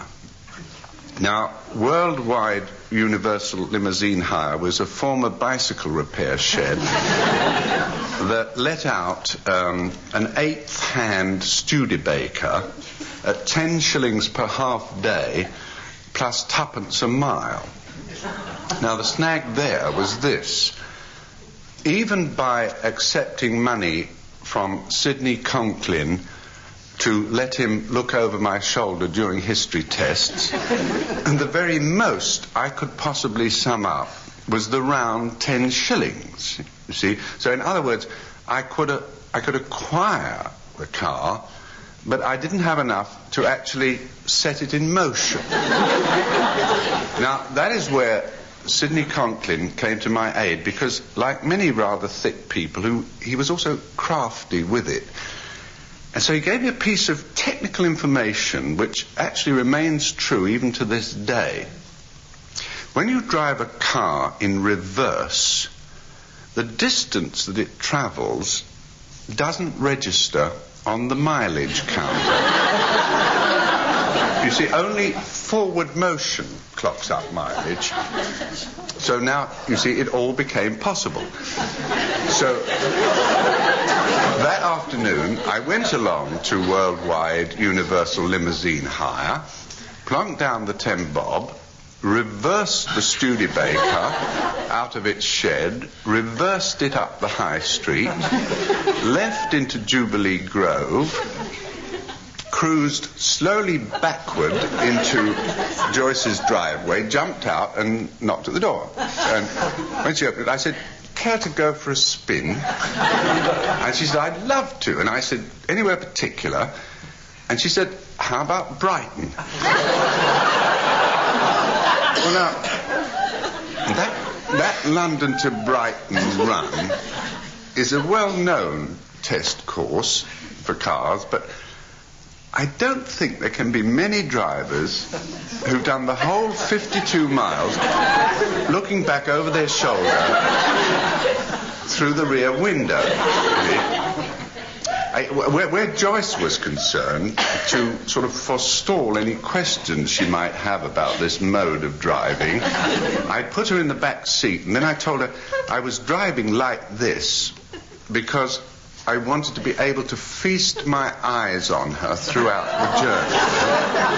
Well, she absolutely fell for this. Not only was she thrilled by such a romantic touch of gallantry, it also gave me an additional advantage, because, you see, when 50 miles or so further on, I slid the car under a conveniently shady tree on the Sussex Downs, she was already, by virtue of being in the back seat, as you might say, positioned.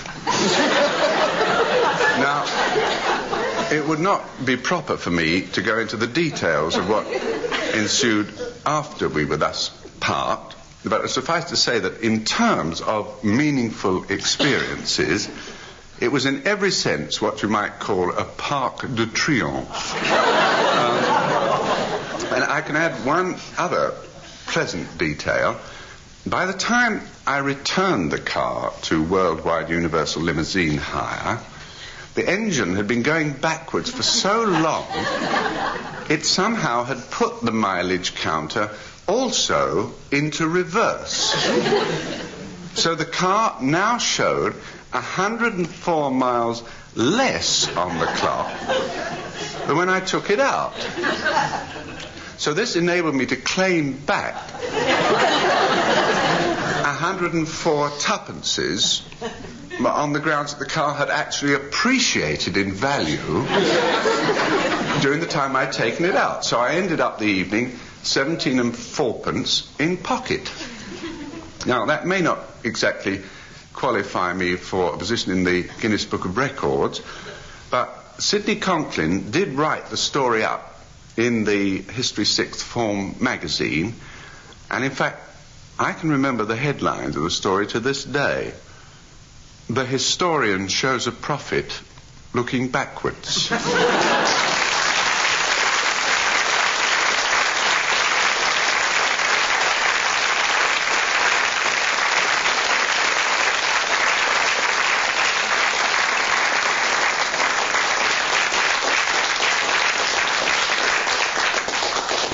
Well, one of the most disgraceful stories which is told on this program, and we pass on to Frank Muir in hope.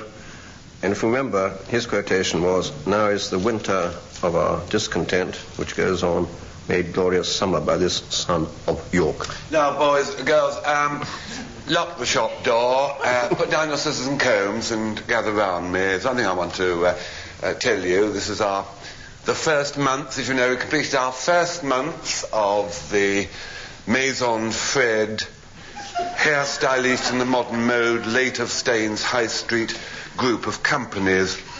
When we started, I said that I would have this staff incentive scheme, that I would observe your progress, awarding you merits and demerits for good things and bad things you've done during the month, during the hair cutting, and I am going to award a prize, which, as I explained at the time, would be a valuable prize. It would be one of my special Saint-Tropez apricot hair tints for the girl at a special discount price of 14p, and if it's a boy, a packet of razor blades. Well, now, I've been watching you this whole month, and I have the list here, and these are the findings. Now, Rodney, Sid! Must remember your new name. Sid, I liked your idea of wearing a T-shirt. I thought that was a very good idea to bring the younger members in, the sort of group musicians. But, so I've awarded you +1 there, Sidney. But, Sidney, when I saw it, a T-shirt is not an ordinary shirt with a cup of tea spilt down the front. So I've deducted 2 points from you there, Rodney. And the other thing, Rodney, was when a customer comes in for a singe, wants a singe, you've got the taper and everything, you know, and he orders a lot of things and also an alcohol rub. Sidney, don't give the alcohol rub and then singe him. Thank God Estelle was passing with a teapot. Otherwise the chairman of the Ratepayers Association would have gone up in flames. I've docked you 7 for that, so you come out at -3. Estelle, Winnie! Learn your names. Estelle, it was a good idea wearing a see-through blouse to attract the men customers. Very good idea, but I think I wait till the warmer weather, really. Wearing it over the Fair Isle Woolly. I have given you you +1 for enterprise, for creative thinking and stuff. But, dear, you know, I don't mind. When there isn't a customer here, why not keep the hot milk warm for 11s by upturning the bowl of the hairdryer and putting it onto hot? Nothing wrong with that at all, Estelle. But as when a customer does come in, you know, before you upend the hairdryer, do make sure that the pan of hot milk has been taken out. She didn't stew, fortunately, but I have docked you 8 marks, Estelle. Veronique, very good month, dear, very good month. I'm glad we got you. You've been a keen girl. I'm glad we got you away from the kennels, because it's quite here. But Veronique, just one thing, dear. You know, old habits do die hard, but with West Highland Terriers, I know you pluck the hair out when it comes to snipping. But with ladies, it's snip, snip with the scissors, dear. You see, dogs pull the hair out. With ladies, cut it with the scissors. Right. I've docked you 42 marks. View of the law case. Well, now, not, as I say, a very auspicious start to the month. But there is, of course, one other person that's on our staff, old Nora Willett. You know, lovely old lady who comes in and sweeps the hair up twice a fortnight. Old Nora, you know, she, in fact, hasn't got any plus marks.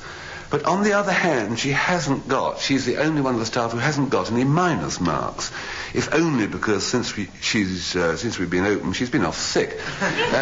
So Nora has 0 marks, and the rest of you have -7 to -42. So I'm able to declare after our first month's training, I can award the prize, and in the words of William Shakespeare, often I've thought a much underrated playwright, Nora's the winner of our discount tint.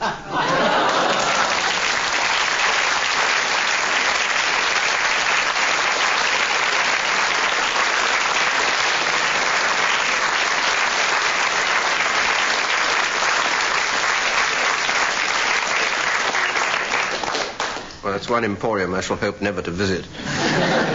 And by your vote, ladies and gentlemen, Denis Norden wins the story contest, and also he and Anne Scott James win this edition of My Word.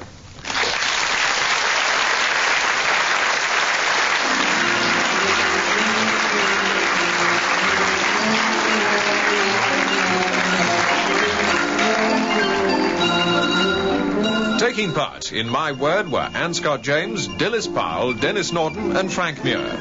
The chairman was Jack Longland. The questions were compiled by Peter Moore, and the programme was produced by Tony Shrine.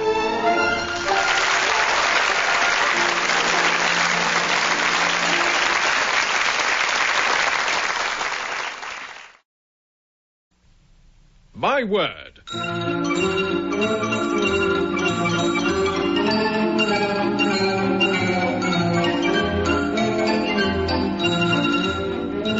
Panel game devised by Tony Shrine and Edward J. Mason. Dilys Powell and Frank Muir challenged Catherine Whitehorn and Denis Norden in a game about words, with Jack Longland in the chair.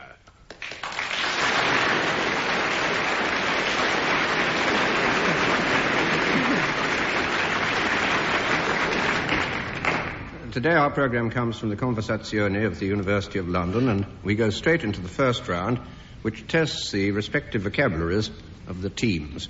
For 2 marks, what's the dictionary meaning of these words? And we begin with Frank Muir. Frank, yours is mumbo-jumbo. It's a kind of... it's a name given to a Boeing 747 of an emergent African nation.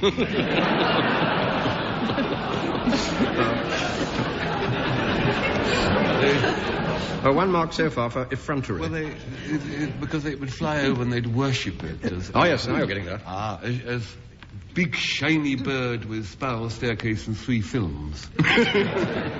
And they'd worship it, and therefore it would be called a mumbo-jumbo, which is a thing worshipped unreasonably. Yes, I think that'll do. a bogey or grotesque idol worshipped or venerated originally by certain African tribes, and therefore an object, as you say, of unreasoning worship. There is a dissenting voice from Mr. Mungo Park, the great traveller, who says it was a husband disguised as a bogey to frighten his disagreeable wives. So he comes in with his pals, making a quite intolerable noise, terrifies all the wives, picks out the ringleader, and beats her. So you're left with a choice of explanations of this word mumbo-jumbo. Would you get your 2 marks? Catherine Whitehorn, a philluminist. P-H-I-L-L-U-M-E-N-I-S-T, philluminist. Well, it ought to be somebody who belongs to the Festival of Light, oughtn't it? But I don't think it is. I notice in this academic gathering we have an empty seat in the front row, and I can only suppose that what's happened to you is what happened to the English master in Evelyn Waugh's School, who left to become jokes editor to a matchbox firm. Yes, you're getting there. Is it somebody who collects matchboxes, perhaps? It's not necessarily the box itself, Catherine. Well, perhaps the labels will do. That's it. It's a collector of, or somebody who's very knowledgeable about, the labels on matchboxes. Well done, 2 marks. Now, Denis Norden. Denis, to nictate, N-I-C-T-I-T-A-T-E, or it can be, for simplicity's sake, nictate instead. I'm all doing it simple. I have an idea this is a bodily function. Yes. Disgusting. Yeah. Oh, you're already in trouble when you say bodily function. It's a very small movement, Denis. Rather towards... Is it a small movement above the waist? Very much towards your... very much towards your upper end. Above the waist being the only place where life does begin at 40. No, I really don't know what this is. Lizards and some birds do it. Yes. Even educated fleas do it. I don't think they do. Well, do they stick... Lizards, all I know about lizards, they stick their tongue out very quickly and put it back again. Just a little higher up. Just a little higher up. They... Oh, good. Blink. Yes. Catherine says that they blink. She's quite right. Or sneeze, she added, but I won't mention it. You needn't split on her about that one. No, it is to close and open the eyes, that is to wink. Yeah. Usually, among naturalists, it's what they call the nictitating membrane, which is the third or inner eyelid of birds and of certain other animals. 1.5. Dilys Powell, lanolin, which can be spelled either with an E at the end or without it, and L-A-N-O-L-I-N. What really is it? Must be something to do with the wool of sheep. Yes, and what? The oil. The oil from the wool of sheep. I think it's absolutely good enough. 2 marks. It's the fatty matter, which I'm told, as this learned audience, is a mixture of palmitate, oleate, and stearate of cholesterol that is extracted from sheep's wool for use in ointments. It's also called C27H450H.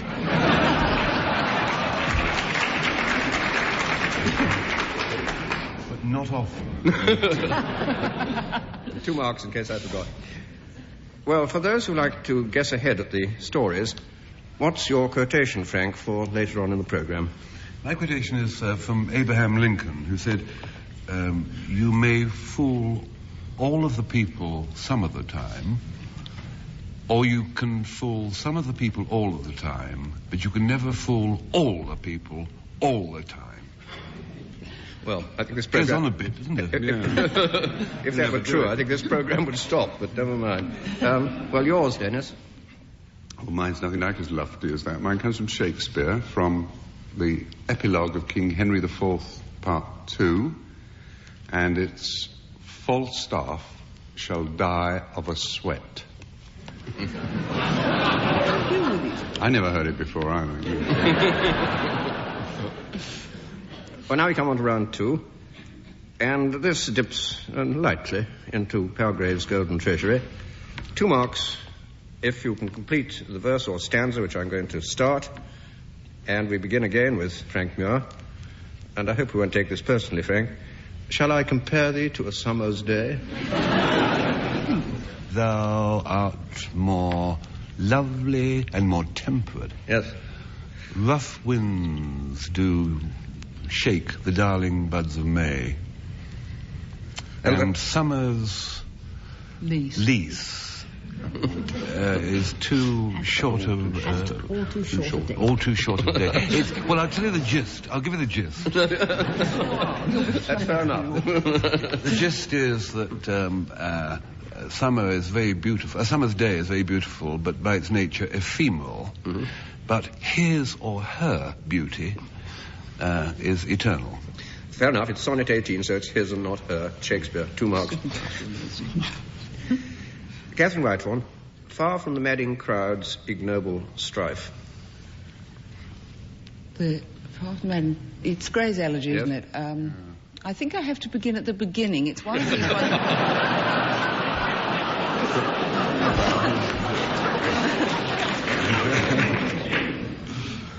They kept the even tenor of their way. That's right. Near enough. Yes. Gray's energy in the country too. Noiseless. Noiseless, that's right. Noiseless. Oh. Yeah, have you ever heard a noiseless tenor? I think that's good enough. That's good enough. Yeah. Mark. Good round. Their sober wishes never learnt to stray. Along the cool, sequestered veil of life, they kept the noiseless tenor of their way, and as Dennis quite rightly says, it's not something you don't hear in the ring, as it were, too much. Denis Norden himself, she walks in beauty like the night. Of cloudless climes and starry skies, and all that's best of dark and bright is in her aspect and her eyes. Absolutely right, except it's meat in her aspect. All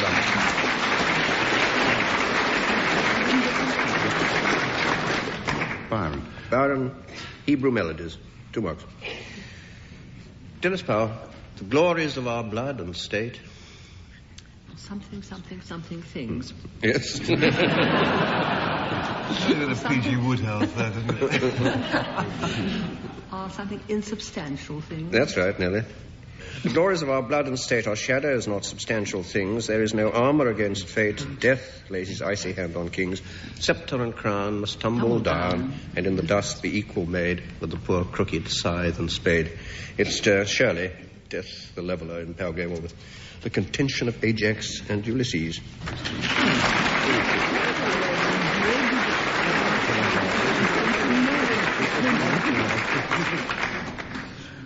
On our round of origins and derivations, and for 2 marks again, how did the following words or phrases originate, or from what did they derive? Frank Muir, a buffoon. It's a naked bassoonist.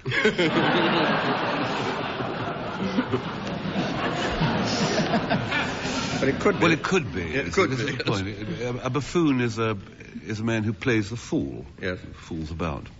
A jester. A jester of a fairly sort of coarse nature. Absolutely right. Buffare in Italian, to puff out the cheeks, and that in turn produces, as Frank rightly said, buffone, one who jests and makes a ridiculous explosion by puffing out his cheeks and then letting all the air out. It may come also, because buffer, quite rightly he says, means a jest, it may possibly come from the Latin buffo, a toad. Catherine Whitehorn, and this is rather like it, to strip to the buff. Well, I know what it means. I mean, I'm not going to demonstrate here and now. But, oh, wait a minute. Is this a question of peeling off the selvage and getting a raw edge in dressmaking? It's more like getting a smooth edge. I don't get, edge isn't helping you very much, Catherine. No, I didn't think it was. So it was worth a try. It's funny when people say strip to the waist, we always assume that it means downwards.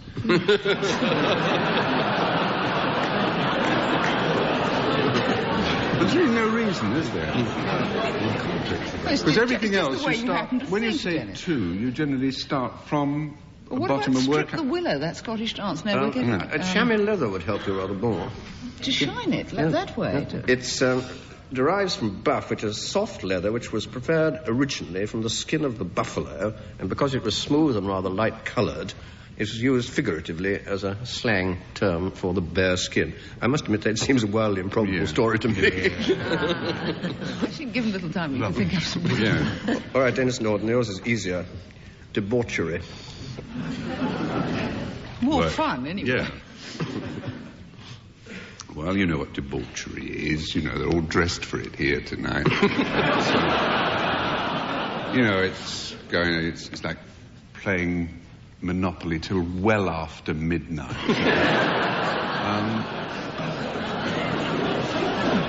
It looks as though debauchery. Is the de actually... is it debauch? Is it two words, actually? It's away from. So really there should be a word bauchery, which means behaving absolutely properly. Yes, yes, you're right. You're on the right lines. There's a word called bouche. B-O-U-C-H-E. Is it like that? Johann Sebastian Bach. Most improper suggestion. I'm sorry. Is it anything to do when they talk about debouching from a road and things like that? Is that anything to do with... Not quite, no. It is a French word. Deboucher, to come up, yes. That means come up, yes, out of the door, whatever it is. I really don't know, actually, and I've got an idea the audience are twigging that I don't know. I don't think I can mark you more than a half mark here. The French débaucher meant originally to entice away from duty or service in a workshop, and the French word for workshop used to be bauche, and hence the action of doing so not only away from work but towards seduction. But you had to get them away from the job first before you seduced them. Half a mark. You wouldn't nod. How are you? Dilys Powell, to be flabbergasted. Well, it means to be deeply surprised. Yes. Flabby, meaning limp, uninteresting. Is it aghast? Aghast. Well, yes, I wasn't emphasising that because the original word is ghast rather than aghast. Ghast. It's a verb. It's a verb? Yeah, was. Verb. In Shakespeare. In Shakespeare. Gasp at. To be surprised. Yes, that's right. To gasp at. Yes, that's to right. gasp yes. at. And what does that do to you? It makes you go flabby, yes. That's it. It's believed to be, and I won't guarantee this, an arbitrary formation of flabby and the Shakespearean verb ghast, to astonish. So it strikes you all of a heap, or strikes you limp, wanting in backbone, and so on. Now we come to the last round, and Frank and Denis's quotations. And the marks will be awarded on the length of the applause from the audience here in the theatre. And Frank, your quotation, you may fool all of the people some of the time, and you can even fool some of the people all of the time, but you can never fool all of the people all the time, quite rightly, as you said, by Abe Lincoln. I was parted from a very dear friend on Wednesday. I referred to the spot I had on my nose. He started some 15 years ago. Just a little bump, almost. Round about March, I had an idea that this year, like a cactus, he was going to flower. Now, I say that I had it off because, I kept feeling it, and it was sort of heavy and pendulous, but that isn't really true. It was vanity, of course. It always is. There's a newspaper report of 2 or 3 weeks ago discussing something I'd done on television. It said Frank Muir, he of the wart and the pipe. And there was a letter from a lady who wrote in and said her son has got a spot like mine, and it means that girls won't bother with him. And she took him to the chemist, and he sent it to the doctor, and it didn't hurt to have it off, and since then he has. And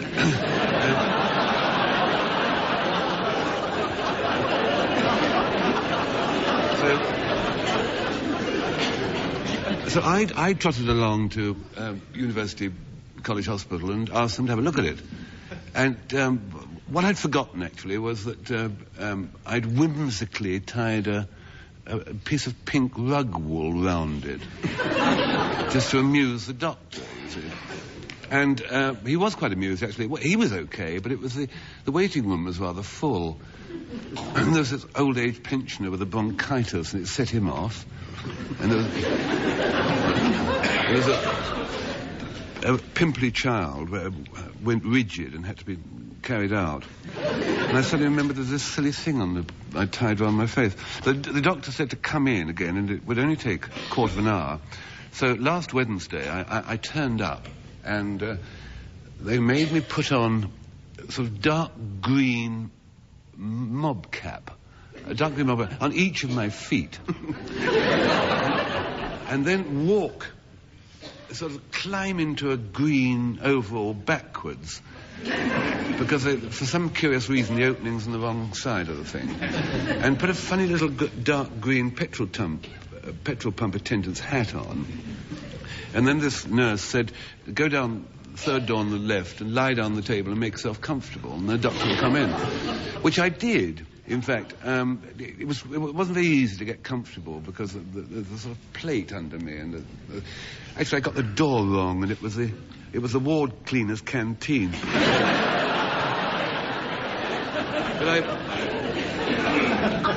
I had the thing off, and suddenly I realised that I've lost my wen, my cyst, my pimple, my mark of distinction. And I suddenly realised how foolish I've been, how all through the world's history the importance of having something distinguishable about your face has been to people. I mean, Archimedes knew this. He knew that instead of having a perfect face, if he had something that people would remember him by, he could achieve things. Remember, he said, give me one firm spot and I will move the earth. I don't know. Shakespeare had this preoccupation with little imperfections of the face. Remember, Lady Macbeth was always worrying about her complexion. Out, damn spot, out. Two Gentlemen of Veruca. Midsummer Night's Dream. Pock. Who discovered the power of steam? James Watt. In the 20th century, nursing, Florence Nightingale, the lady with the lump. And in the 20th century, the arts, Maria Callas. Now,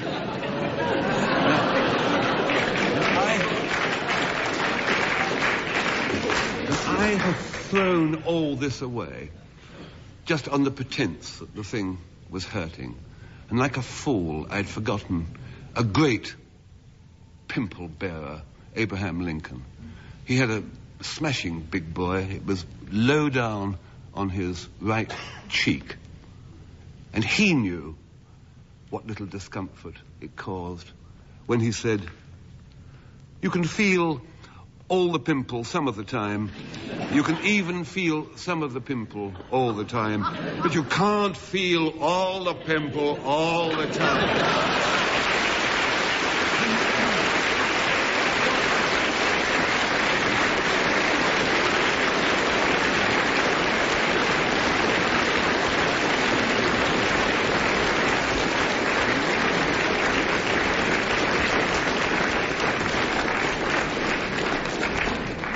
And a free lesson in physiology thrown in. Now we go on to Denis, and his storyline, if you remember, was Falstaff shall die of a sweat. The most recent of my agonizing reappraisals was in respect of the suffering we inflict on ourselves in the cause of the suburban back garden. Do you know what I mean? They say to you, if you maintain your garden regularly, every day you can have something freshly cut. Do you know what that something is? Lawnmower lead.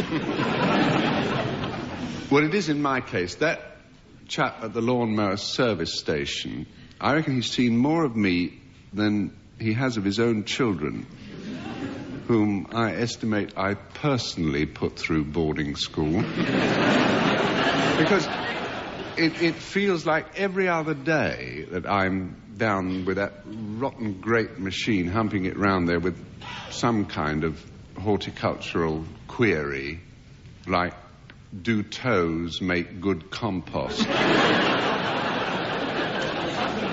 And you get to thinking, for what? That's what I started to ask myself, because for all my trudging up and down every evening, the lawn still looks like it was written by Samuel Beckett.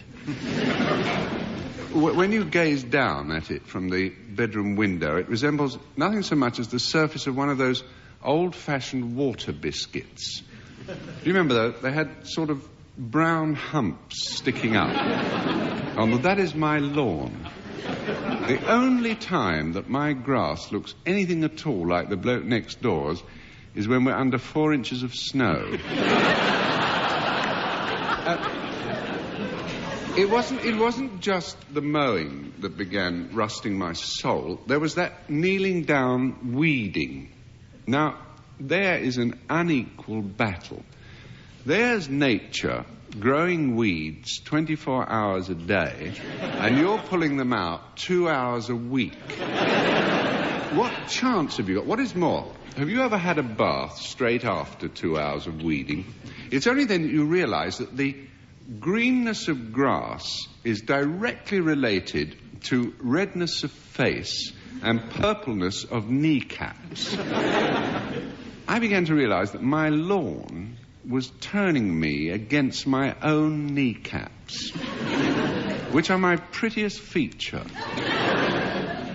But over and above all this physical deterioration, there was the financial rot that sets in.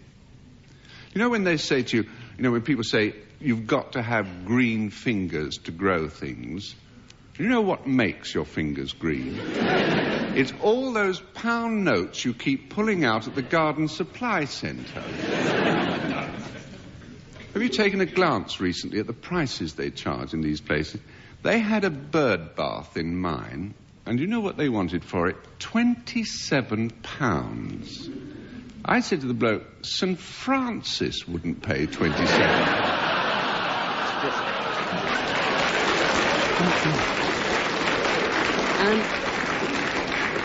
And with grass, of course, there's not just seed, there's mulch, there's fertilizer, there's nutrient. When I totted it all up, it's suddenly borne in upon me that lawn is more carefully dressed than I am.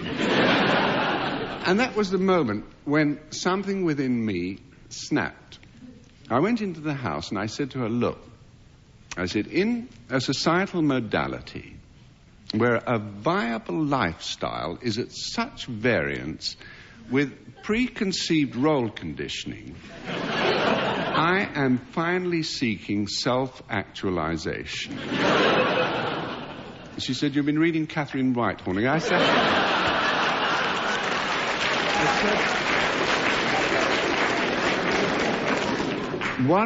all I mean is I am having that lawn taken up and a plastic one laid down. Now, gasp with revulsion all you will, it looks a treat. They call it synthetic turf. It's American, of course, and it comes in rolls like carpet. You lay it down, it stays there. There's no brown humps, there's no mulch. The only minor disadvantage about it is that when it gets wet, it rots. So every time it rains, you have to roll up the turf, bring the rolls into the house, lean them all against the dining room wall, and wait till the sun comes out again. But that is really a small price to pay, especially as it means you can hardly ever have people to dinner anymore. So there you are then, grass lovers. A lifetime of peace and indolence, just as long as you remember that one little phrase of warning that Shakespeare anticipated. False turf will die if it's wet.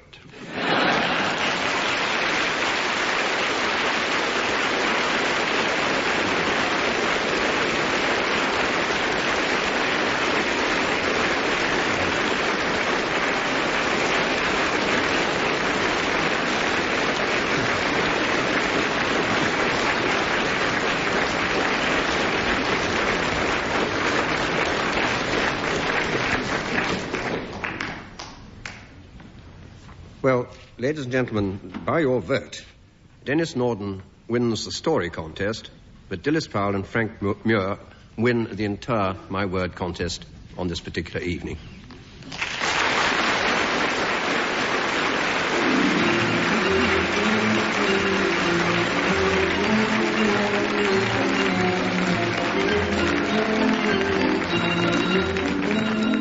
Taking part in My Word were Catherine Whitehorn, Dilys Powell, Denis Norden and Frank Muir. The chairman was Jack Longland. The questions were compiled by Peter Moore and the programme was produced by Tony Schrein. You've been listening to My Word from the BBC, heard each week at this time.